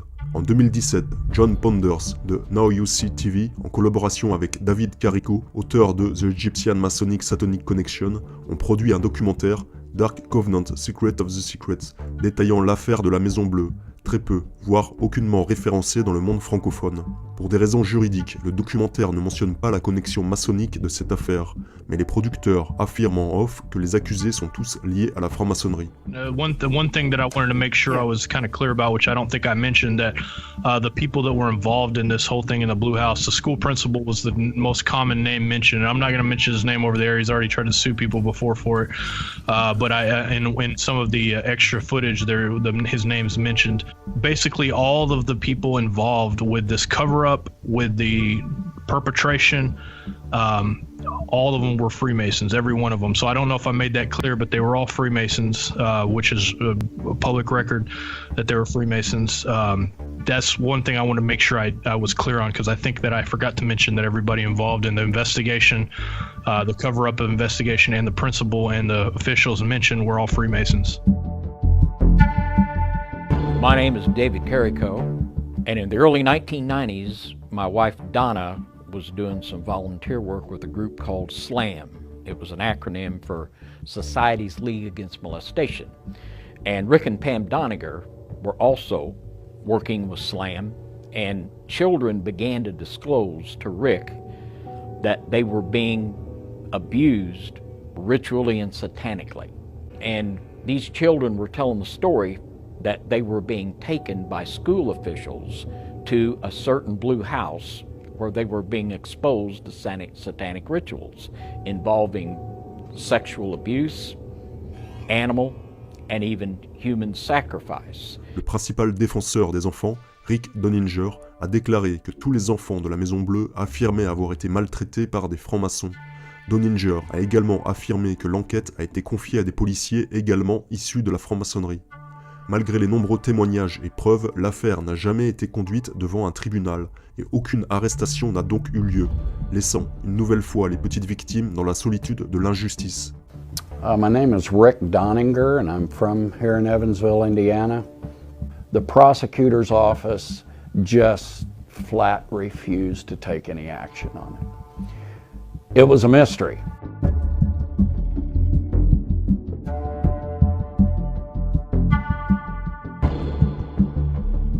I'm not going to talk to you. No. I don't believe the allegation.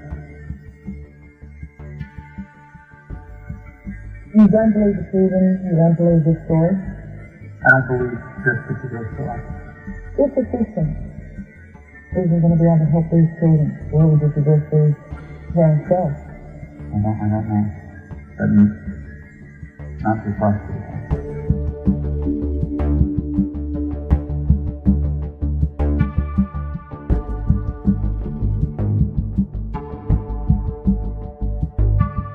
I mean, this was the frustrating thing about it. There were 12 children that went on record to Bill Welborn, a former prosecutor, and Sue Donaldson, who was the head of the psychology department at the University of Evansville. She interviewed 6 of them. These children all told the same story. None of them knew one another. They all give the same testimony, and they named these 2 specific individuals that were both Freemasons, and that they were being taken out to this house, being ritualized. It was confirmed medically. They were taken to the hospital. Abuse was confirmed. There was this one child that said that the principal took her into the office, violated her with an object. This child was taken to the hospital. The abuse was confirmed. There was physical testimony. There was multiple witnesses, but yet there was no prosecution. I'm not going to prosecute. Our attorney, Mr. William Welborn, he donated his time to represent all of these kids that wanted representation by an attorney. And he took on the cases for free. And he had talked to the children, he talked to the mothers, and he was convinced that these kids were telling the truth. First of all, the fact that there are so many children who are telling very similar stories. Second thing is that there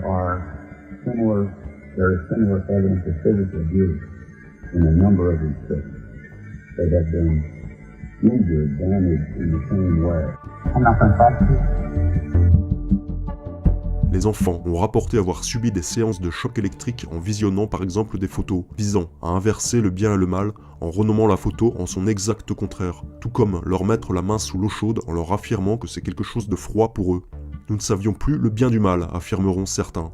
Les enfants disaient avoir été forcés de regarder des animaux morts et dépecés dans des coffres, mais aussi forcés à ravaler leur propre vomi s'ils tombaient malades en consommant les bêtes sacrifiées.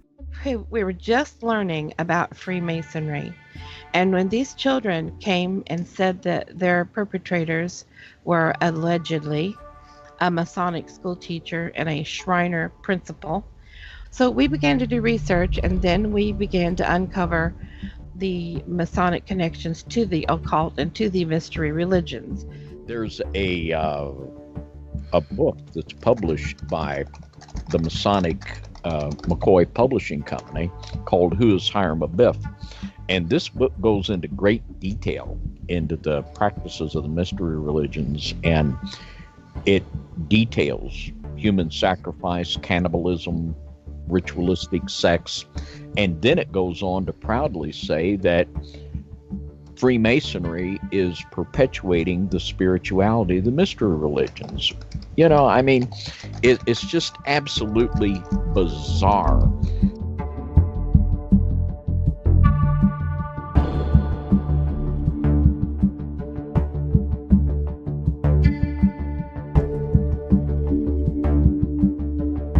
I found it interesting in the documentary that as you explored the case with these children in Evansville, that they were describing Masonic symbols and Masonic rituals. I've personally researched many SRA cases that had a very heavily, like overtly Masonic influence on them. It seemed like they were more sort of a crazed, demonized subcult of some sort that branched out certainly from the mystery schools. But, you know, there was what was interesting, though, was that you seemed to present facts that the Masonic Lodge in that part of the world was directly responsible for the actual abuse that was taking place. And I thought that that was interesting. And mainly because of the way Masonry permeates the legal system in places of leadership, which is undeniable. Almost every time a case was presented to law enforcement, it was almost immediately deemed unsubstantiated, which in my own mind would definitely lend to the credibility of a power structure outside of the legal system that was operating that's much larger than most. Because the children were saying things of such a magnitude that it would involve the institution of the school corporation, and it would involve some cooperation in part of law enforcement. Yet this was being said by as many of a dozen children that did not know one another. The parents did not know one another, and they were telling consistent stories. One after another, each case had been deemed by the authorities as unsubstantiated. Just repeatedly, the abuse was ruled unsubstantiated. There was never enough evidence. We had the mother take the child to the hospital, and we set up an examination called a colposcopic examination. As a result of that, her allegations of abuse and having the knife put in her were substantiated. There were in fact scarring inside the child that substantiated her story of being cut with a knife. And this child had alleged that the school principal had done this. Sue Donaldson, who is professor of psychology at the University of Southern Indiana, she publicly made the statement on the current affair video that she had examined 6 of the children and that they all were cut. They were all cut ritualistically, and they were marked. When I saw the first child, I wondered whether or not it was self-inflicted.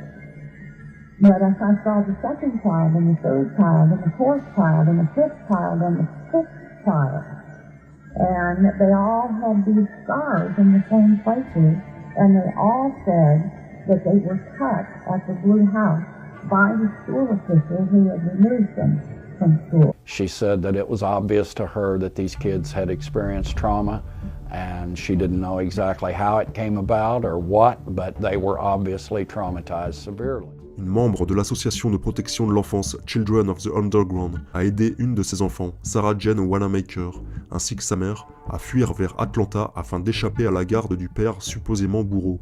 Sarah avait fait des déclarations précises et détaillées sur des sévices rituels de type satanique, meurtre, cannibalisme, prière aux démons, menace de la couper en deux, etc.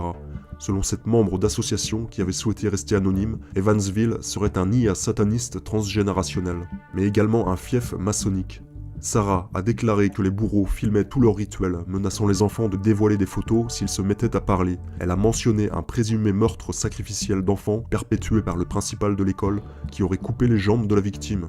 Il a été rapporté que la petite Sarah développait possiblement un trouble dissociatif de l'identité car elle basculait d'un caractère à l'autre pendant qu'elle parlait.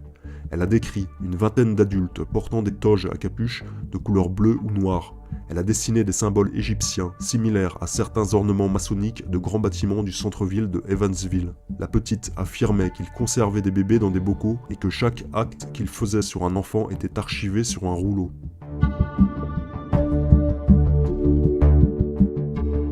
Because the Masonic secret societies that judges, lawyers, and a lot of those that are involved in the justice system, police officers, sheriffs, all of those detectives, that they are also connected in these secret societies, and that's one of the reasons why it's so difficult to prosecute. And at every turn of the way, it seems like these pedophiles are protected, and that these different forces of justice, which you would expect to be protecting these children, are in fact working against them.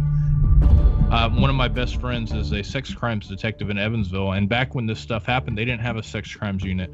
Also, there's a new prosecutor in Evansville, Indiana, somebody that I know as well, and I can tell you this, that these guys don't let this stuff go. But the problem is when you have these kind of cases where Freemasons are protecting Freemasons, when you have judges that are Freemasons, you have all these things, even a prosecutor, even a detective that wants to put these people away sometimes can't.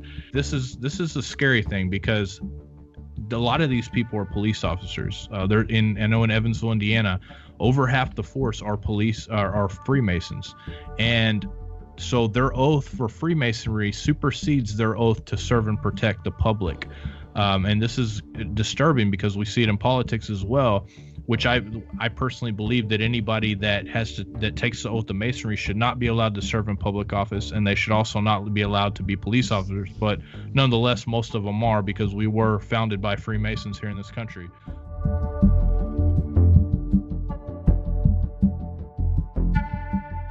Où sont-ils le plus influents au sein de l'appareil d'État? Au sein de l'appareil d'État, c'est clairement dans le secteur de la justice et de la police que les francs-maçons sont très implantés depuis très longtemps. Vous avez grosso modo un commissaire de police sur 4 qui est franc-maçon. À l'échelon au-dessus, celui de contrôleur général, on peut multiplier par 2. On est à peu près à la moitié. J'ai rencontré une travailleuse sociale qui a dénoncé la prostitution infantile. Elle a créé un groupe où des enfants peuvent venir la voir et raconter ce qui leur est arrivé. C'est de la prostitution organisée et dans une toute petite ville, 2000 enfants ont été prostitués. Elle s'est faite attaquer par la police et son mari a failli perdre son travail. Ça l'a menée au bord du suicide. Et c'est ce qu'ils font, ils orchestrent ça. Ils manipulent et ça vient d'en haut.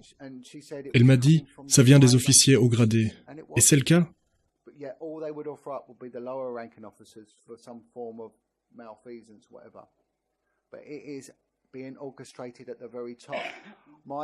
Mon enquête montre des liens solides entre des officiers haut gradés et le crime organisé. En janvier 1997, The Guardian a publié pour la première fois une photo considérée comme unique. Elle perce le mur du secret qui entoure l'une des organisations les plus mystérieuses de Grande-Bretagne en révélant un grand rassemblement de policiers londoniens portant gants blancs, écharpes brodées et tabliers en peau d'agneau. Au moment où la photo a été prise, ces 60 hommes étaient tous membres de la loge maçonnique 91-79, plus connue sous le nom de Manoir St. James. Cette loge, fondée en 1986, est exclusivement réservée aux officiers de police de Scotland Yard. La précieuse photo avait été transmise au Guardian par des policiers n'appartenant pas à la franc-maçonnerie. Elle semble avoir été prise lors d'une tenue inaugurale réunissant des policiers qui occupaient alors les postes les plus puissants des forces de l'ordre londoniennes, tous ayant en commun l'originalité d'avoir eu les yeux bandés avec un nœud coulant autour du cou et une épée pointée sur le cœur, alors qu'on les avertit que s'ils brisent leur vœu de silence et de loyauté, ils auront la gorge tranchée et la langue arrachée. Un peu comme chez les mafieux. Still unhappy and quite rightly so. I'm one of the few backbenchers that had the opportunity of reading an amazing document called Operation Tiberius. Why the contents of Operation Tiberius document is so deeply shocking. It tells the story of crimes planned by little units of police, serving police officers of all various ranks and criminals. And they met, not in clubs or pubs where they'd be observed, but they met in the branches of a fraternity that is secret. And the crimes are horrendous. The crimes are plotting crimes, organizing crimes, carrying out crimes, covering up crimes, and using people who were corrupted in all branches of government. And the report, it exists, it's there, it's deeply serious. It's estimated that of 135,000 serving policemen in Britain, 22,000, or 1 in 6, are Freemasons. Most Masons say there is no conflict of interest between police work and membership of the Brotherhood, but some outsiders disagree. What is certain, and I've seen the evidence for it and other people have seen it, that there are lists of lodges which include active criminals and serving policemen in the same lodge, and that can never be right. Critics also worry that Masons are concentrated in many other powerful institutions, notably the law. Confidential Masonic documents reveal that hundreds of magistrates are Masons. I think that people use Freemasonry or for the wrong purposes. They use it as a way to get on, to improve their position, to get promotion. And corrupt people use it to carry out their corruption in a secret manner. John Simmons had been a Mason for 15 years when in 1978 he moved from Scotland Yard to take charge of the CID in the City of London Police. I went to a meeting in the Connaught Rooms, which after all I'm sure most people know is virtually the headquarters of British Freemasonry. And the chap that I'd known for many, many years was there as a police officer and a Freemason, and we caught eye across, I suppose, twice the distance I'm sitting from you, and he just stared at me and just shook his head like that, run his finger across the throat. I thought, gosh, what am I doing here? I need to get out of this place, because if one man can do that, I need to get out. But what exactly did that gesture mean? Well, it's part of, if one reaches Freemasonry, then you take certain oaths, and one of them is that you'd rather have your throat cut than to divulge secrets of Freemasonry. The sign is given by drawing the hand smartly across the throat and dropping it to the side. This is an allusion to the symbolic penalty at one time included in the degree, which implied that as a man of honor, a Mason would rather have his throat cut across than improperly disclose the secret. John Simmons resigned from his lodge, dismayed at the gap between Freemasonry's high principles and their often shady practice.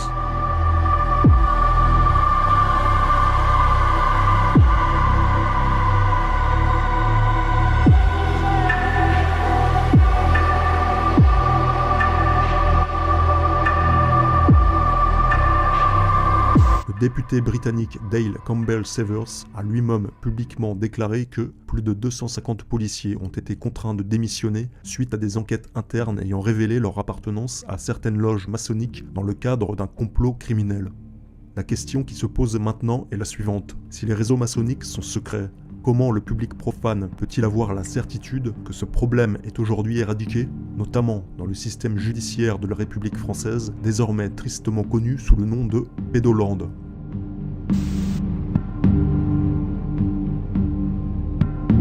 Et qui vous menacez d'une arme?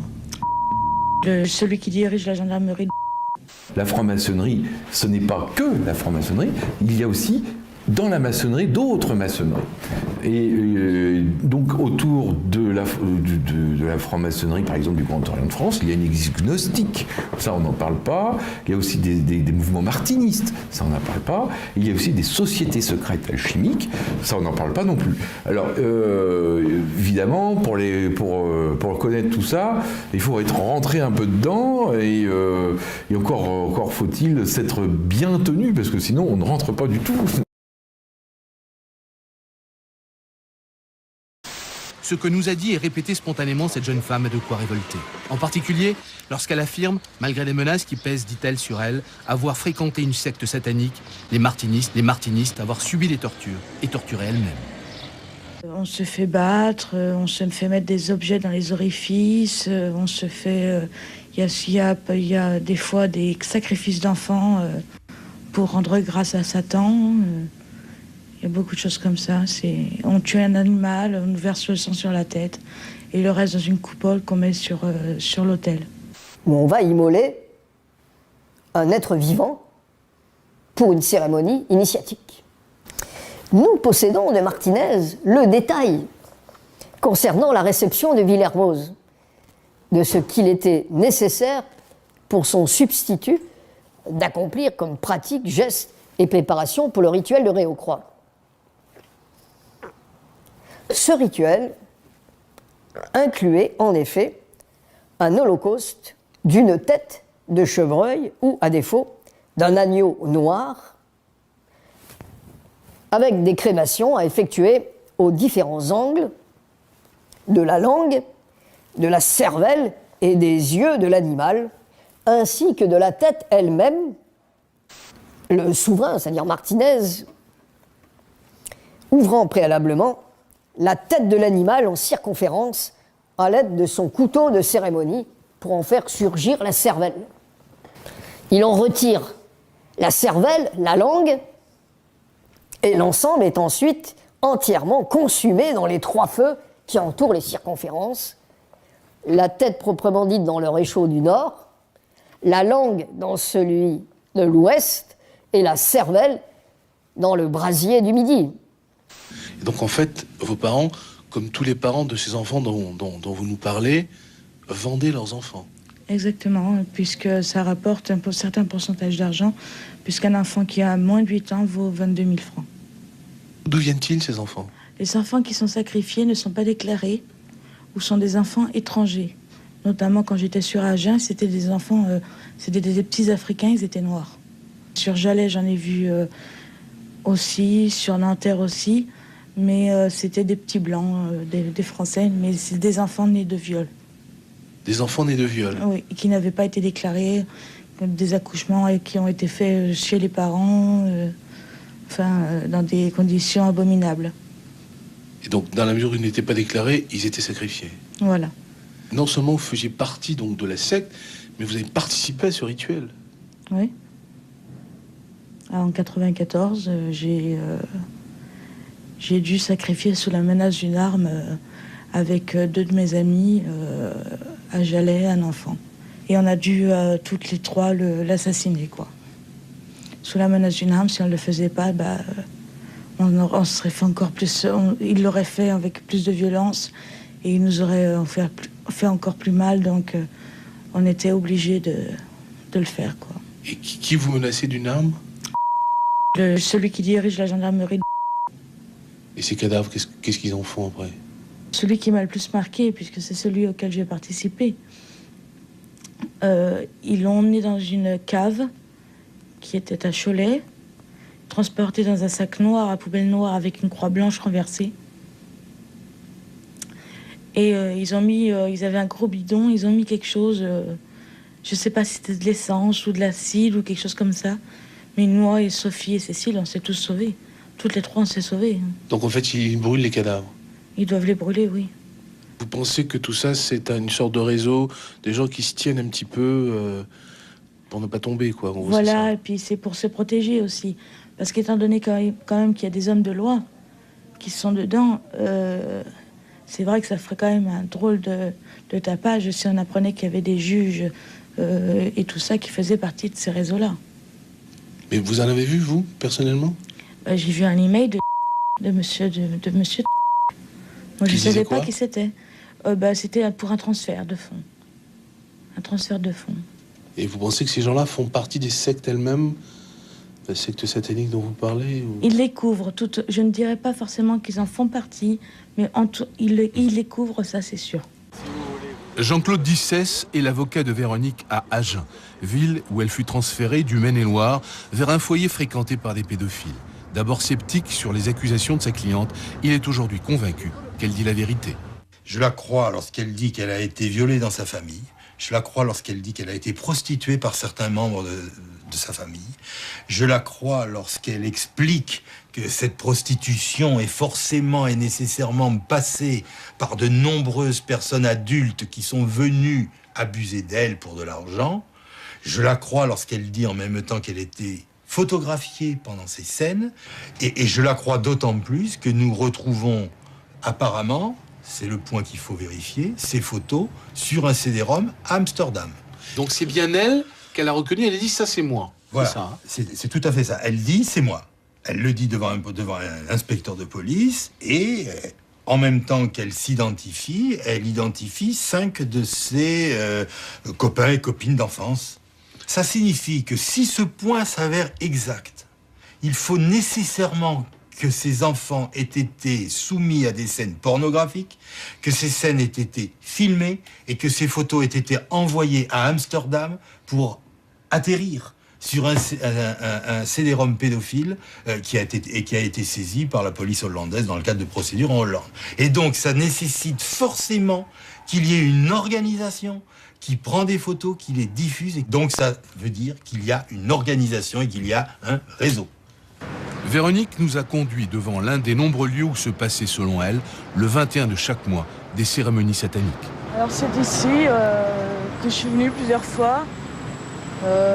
Notamment, je me rappelle bien d'une fois en 94, où je me suis retrouvée à un rituel satanique où il y a eu un meurtre d'enfant. Et donc on était monté au second. Voilà. Et là, il y a eu viol, on devait être 5 ou 6 enfants. C'était pas une très très grosse réunion. Là, il y avait Il y avait beaucoup de gens, notamment des notables, mais que je ne connais pas forcément leur prénom. Voilà, Et vous-même, vous avez subi... Oui, j'étais là et j'ai subi. Il y avait mon père. Ma mère n'était pas là cette fois-ci. Son incroyable mémoire permet aussi à Véronique de se souvenir d'un coup de téléphone où elle entend parler de la petite Marion Wagon, disparue le 14 novembre 1996. J'étais chez une des pédophiles. Et donc là, le téléphone a sonné, elle s'est mise à hurler. Elle était à l'étage, moi j'étais dans sa chambre en bas. J'ai donc décroché le téléphone qui se trouvait dans sa chambre. Et j'ai entendu un homme que je connais, Walter, qui réclamait plus d'argent, sinon il allait tout dénoncer à la police, en disant, il disait lui-même, de toute façon c'est pas moi, j'irai pas en prison, c'est pas moi qui l'ai tué. Moi j'ai fait que de l'héberger sous vos ordres, et que 6 jours. Et maintenant je veux l'argent. Et moi j'irai pas en prison. Et là j'ai entendu Jean-Marc qui a dit comme ça, de toute façon là où sont enterrés les Maccabées, ils sont pas prêts de les retrouver. Et vous savez où ils sont enterrés, vous?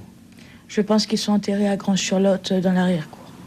Le cadavre de Marion serait éventuellement là? Je pense, oui. Des fouilles auraient été effectuées récemment, en vain. Véronique aurait-elle affabulé? En tout cas, sa déclaration laisse incrédule le père de la disparue. Quand on parlait de secte, oui, vous n'y avez jamais pensé, vous? Bien sûr que si. On a reçu des tas de courriers, des centaines et des centaines de lettres, mais c'est le côté auquel on ne veut pas penser, auquel on se refuse. Maintenant, bon, c'est vrai que les événements aussi de l'époque, pour reparler de l'affaire du trou, bon, nous ont fait... On se dit, bon, ça n'arrive qu'en Belgique, mais en fin de compte, ça peut se passer en France. Mais c'est le côté auquel on ne pense pas, nous. Un ancien commandant de gendarmerie, à l'époque chargé de l'affaire Marion, se souvient du coup de téléphone dont parle Véronique. On n'a pas été capable de savoir d'où venait l'appel, et l'appel arrivait chez un particulier. Nous n'avons pas été capables de remonter l'appel, donc on ne sait pas qui l'a passé. C'est vrai que j'ai entendu dire qu'il y avait une jeune fille qui avait fait des dépositions, mais je ne les connais pas parce que je ne suis plus actuellement dans la gendarmerie. Ce que je veux dire, c'est que je fais confiance à mes anciens collaborateurs pour vérifier toutes les pistes. Comment se fait-il que 5 enfants violés à Angers, on retrouve leurs photos à Amsterdam 10 ans après? Voilà la question. Et cette question-là, vous comprenez bien qu'elle est trop grave pour qu'on puisse s'amuser à ne pas la poser. C'est très dur, ça revient dans les cauchemars toutes les nuits. Chaque seconde, quand un enfant crie ou un enfant pleure. Mais dans la rue, à n'importe quel moment, quand on voit un enfant, on se dit peut-être que maintenant il sera aussi grand que celui-là. Police et justice ont pris les déclarations de Véronique au sérieux et s'attellent à les vérifier, une par une, aussi invraisemblables qu'elles paraissent. De ces vérifications dépend peut-être l'éradication de certains réseaux pédophiles et criminels. Accusation gravissime donc.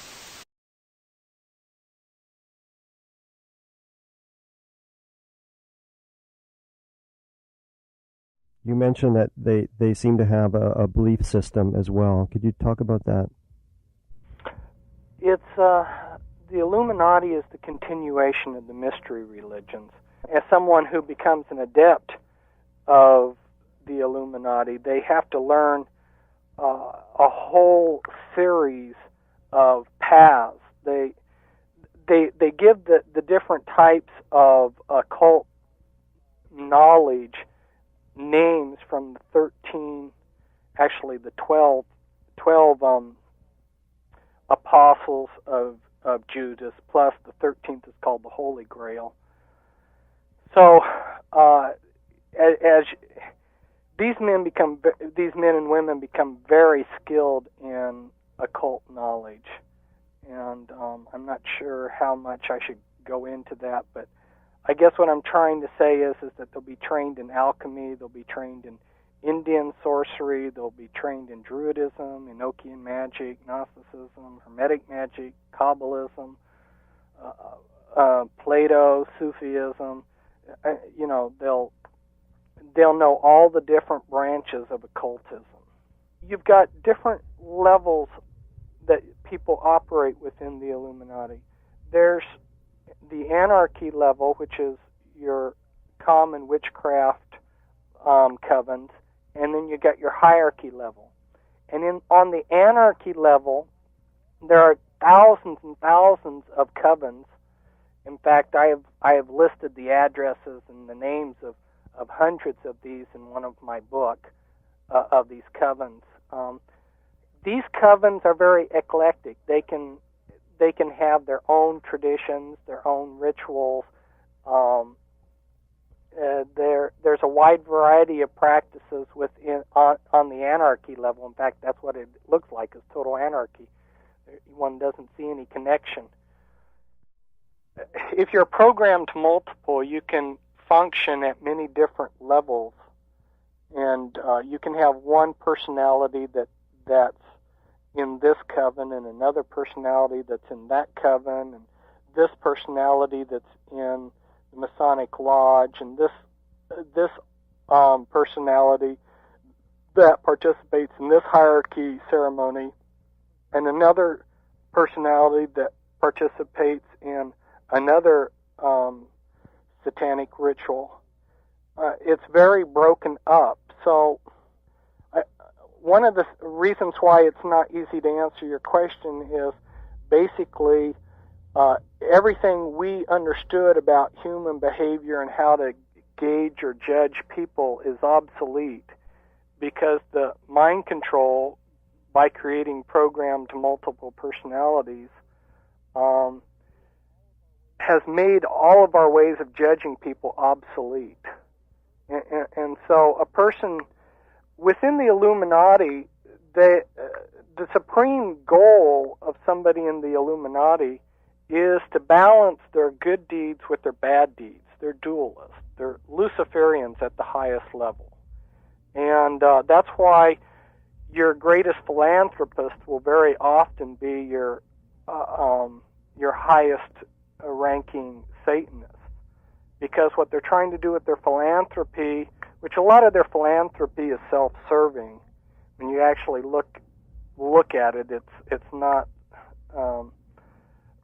as generous as it appears at first. But they're trying to do good deeds and then balance those with their bad deeds, because they believe in balance in their religion. It's a Gnostic Luciferianism.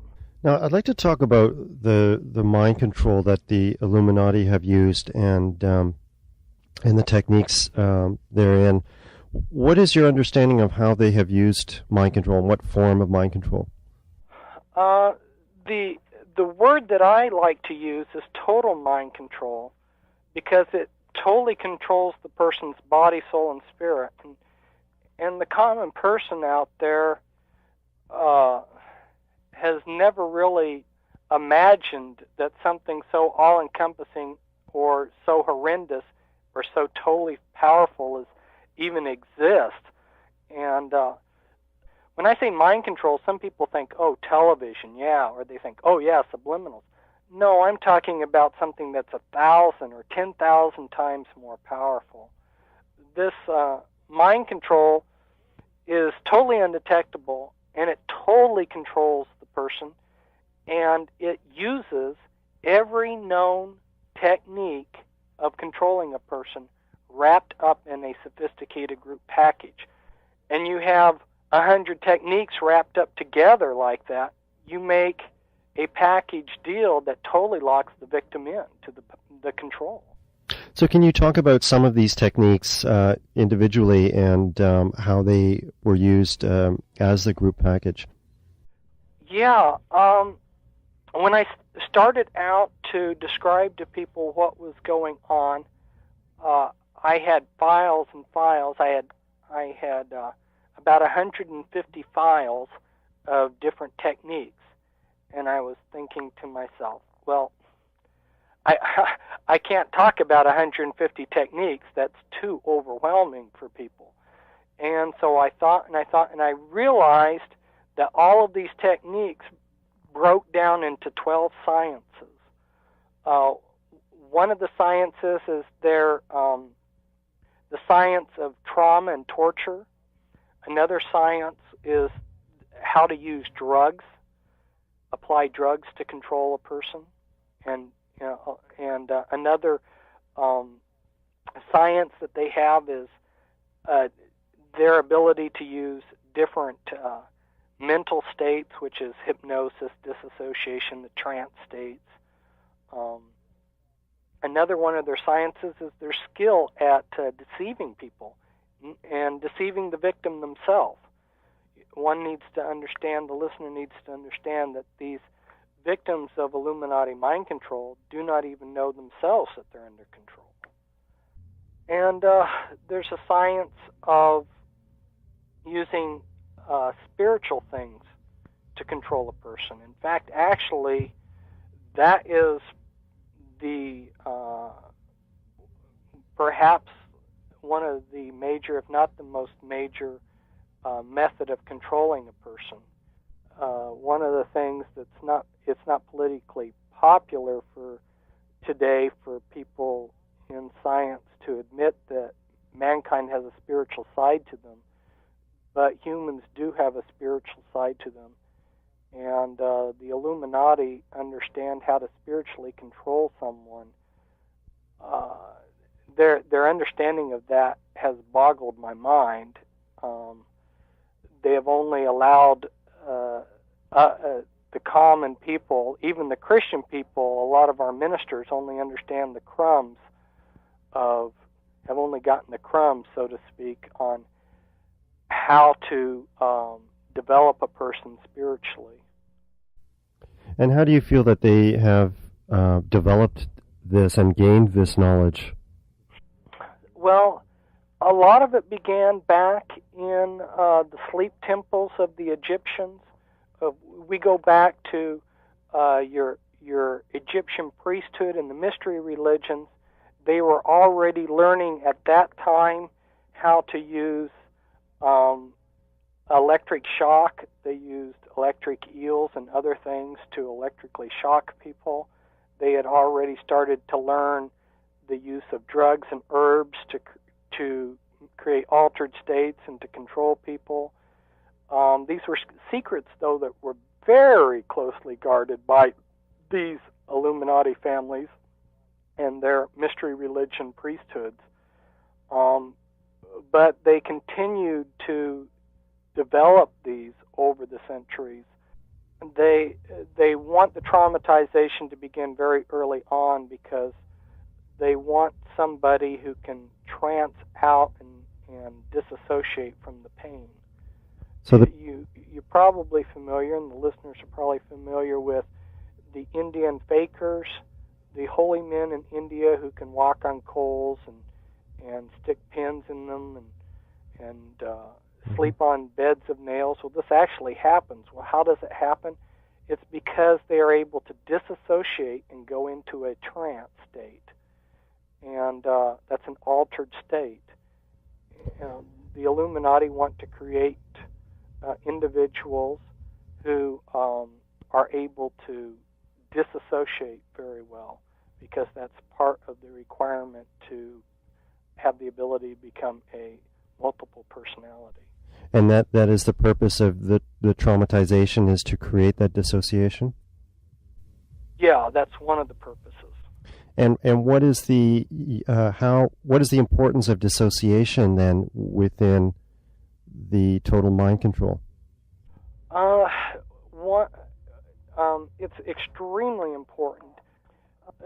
You'll hear a lot in recent times about electronic mind control, and that's being used to divert people away from the more important issue of multiple personality disorder, or DID.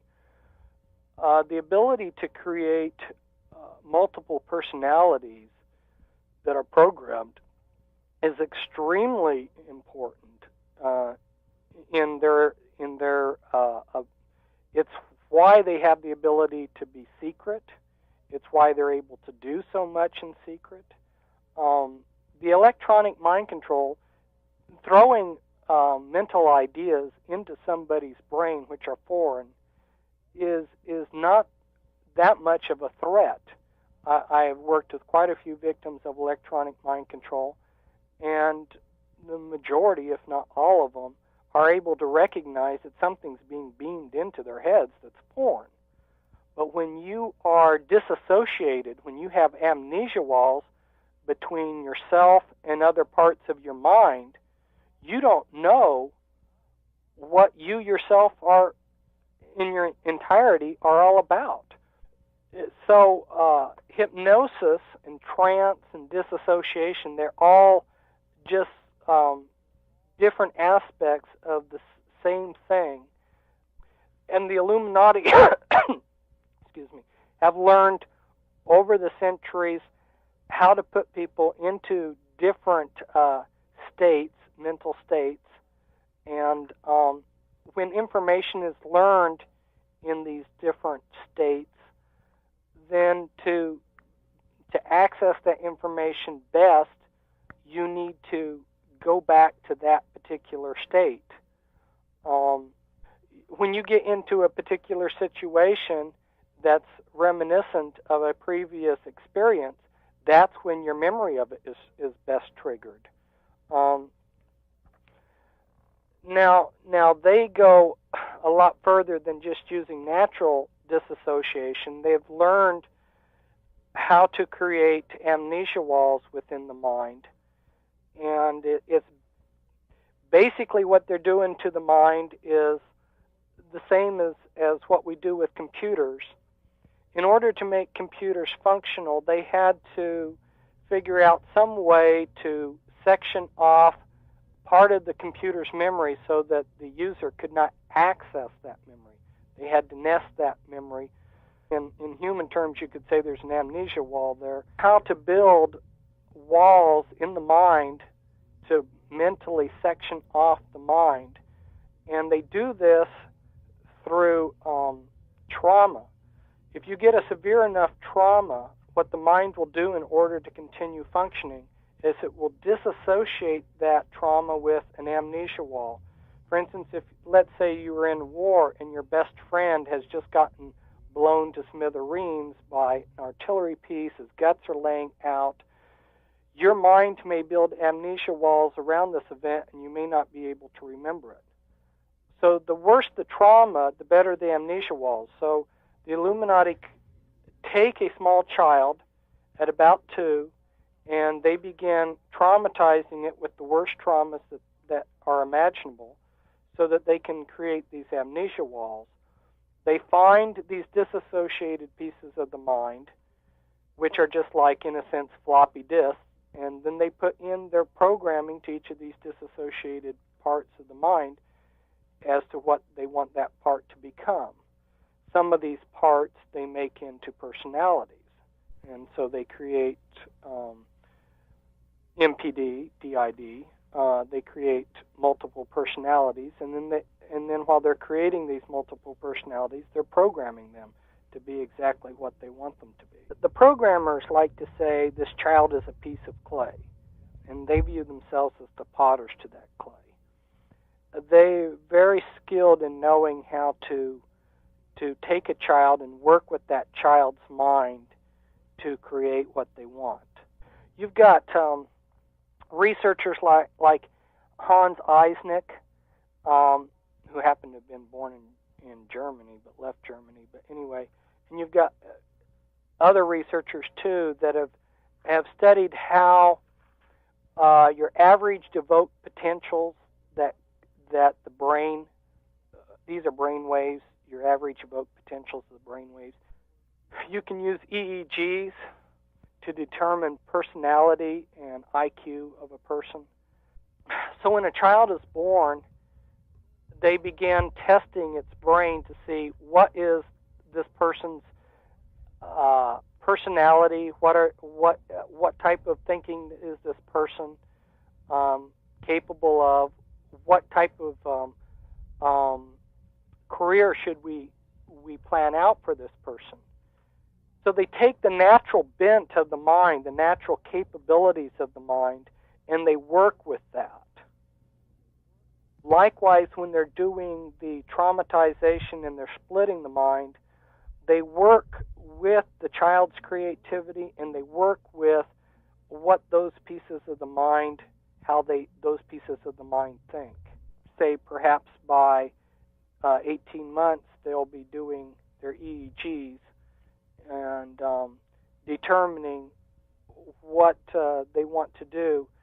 then they begin the mind control to structure the person for that career. This is why people like myself who have a natural intelligence but have never been connected to any of these bloodlines, we have such a hard time out there in the competition because the Illuminati can take a particular child, and since they can manipulate things from behind the scenes, they can open all the right doors for this person, and they can get them the grants and the schooling and everything they need, and then adding impetus to this person's career is the mind control that's steering them in that direction too. So the end product is you end up with somebody who's an engineer or a lawyer or a politician who's very highly qualified for what they're doing. So what kind of things would, once they have controlled somebody, what kind of things would they be used to do for the Illuminati? The mind control, this is something that, again, has not been brought out very well by other people, and maybe it's just simply because they're not aware of it. But the mind control is not just to create somebody who's a sexual slave, but it's to infiltrate and control society across the board. Understand that if you're going to control something like they control establishment medicine, you have to have your people in key positions because the weakest link of a chain is going to break. So you can't have any weak links.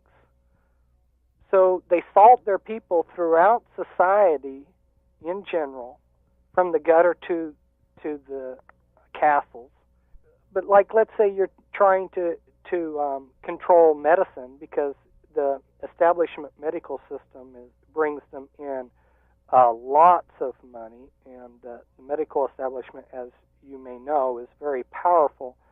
So you have to have control of the entire spectrum of things: the hospitals, what kind of health care is going to be available, the type of training that the doctors are going to get. They've created secret strike forces like the CCHI and the NCHF. All of this requires mind-controlled slaves being salted in throughout the entire system. If you had one weak link, the control is, for instance, if you have somebody who's practicing alternative medicine and you don't control the judicial system, let's say he's a homeopathic doctor and he's arrested on false charges, well, you're not going to be able to convict him if you're not controlling the judicial system. So, again, like I say, you've got to have this vast secret apparatus. And this is why it becomes, until people understand the mind control, they can't understand how there could possibly be the type of control that they have. Right. So I guess in order to understand like how they are able to control these people that they have put in key positions in society, we do have to talk more about the techniques of mind control, and maybe we can go into that now of how they are able to effect control over these people. For example, the trauma. Well, yeah, the trauma would be used for a whole number of reasons. When you traumatize somebody, where you traumatize them to the point where they almost die, or actually, to be more specific, they actually do kill these people, but they know exactly how many seconds they can allow them to be killed and still bring them back to life. So they manipulate near-death experiences. They have that down to a science. What that trauma does is it puts the brain back into a survival mode.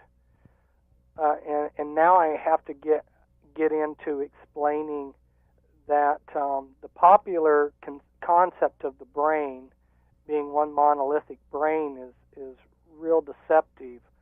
It's been kept very secret that the human brain is actually 7 brains. And the first brain of the human mind, the medulla and the pons, is called the reptilian brain because it thinks like a reptilian. And if you're always traumatizing a person, you keep them in their reptilian thinking, where they're survival-based thinking. And survival-based thinking, there's certain characteristics that go along with that thinking. The trauma can be used to keep somebody within their survival-based thinking. It also creates fear, and there's a whole series of things that spiritually happen to a person when they get caught up in fear. They want to maintain a high level of trance and dissociative behavior of the victim, so they like to continue traumatizing the person. But as I just brought out earlier, there's more involved here than just keeping the dissociative level high. You're also trying to maintain the person to stay in the reptilian survival-based thinking. You're also trying to keep them having a spirit of fear controlling their life. The parents of the children that are being programmed are secretly trained in how to abuse their children so that they can help keep their children very dissociative. Each one of those personalities has been given a separate history, a separate personality, has its own likes, dislikes. And what you've done is you've turned what was one person into a whole city of people. And the only way that the mind of the slave can function is if it relies upon the master to give it some stability. Imagine if your mind was a whole series of competing persons, each with their own ideas and likes and dislikes. The only way to bring some order out of the chaos would be to have some controlling entity controlling that chaos. And some of the slaves that reach the point of actually becoming aware that they are multiples on the deeper levels realize that they need the mind control for their minds not to break down into total craziness. Another way of looking at it is what the Illuminati are doing, are creating controlled insanity, in that for these victims of the mind control to endure the horrific trauma that's given to them, they have to isolate their memories of that trauma, and the parts of the mind that have to pick up some of that trauma, some of those parts in essence, and if those walls of disassociation break down, then the other parts of the mind are going to have to deal with a lot of garbage. Well, why do you think they needed so many identities to be put in place? Well, if you're going to invest the time to create a robot, you want to build in as many capabilities into that robot as possible, and you want to compartmentalize everything so everything's secret. One of the reasons why intelligence agencies function so well, like for instance the CIA, is that they compartmentalize everything. You only know on a need-to-know basis. Well, they do the same with these people's minds. A slave may function on many different levels. He's got his front, which they create the best front possible. That's his everyday life, or her everyday life. But then they may want to use that person for drug smuggling, money laundering, carrying messages, performing satanic rituals, producing porn movies, assassinating somebody, spying on somebody. In order for that city of people to function, you have to have different jobs. You'll have some of the older personalities taking care of baby personalities internally in the person's mind. So you've got functions, you've got gatekeepers, you've got hierarchy altars that are controlling other altars. You've got a hierarchy of personality. What you're doing is that's a whole, and that's a whole science in itself on how to structure the disassociated parts of mind.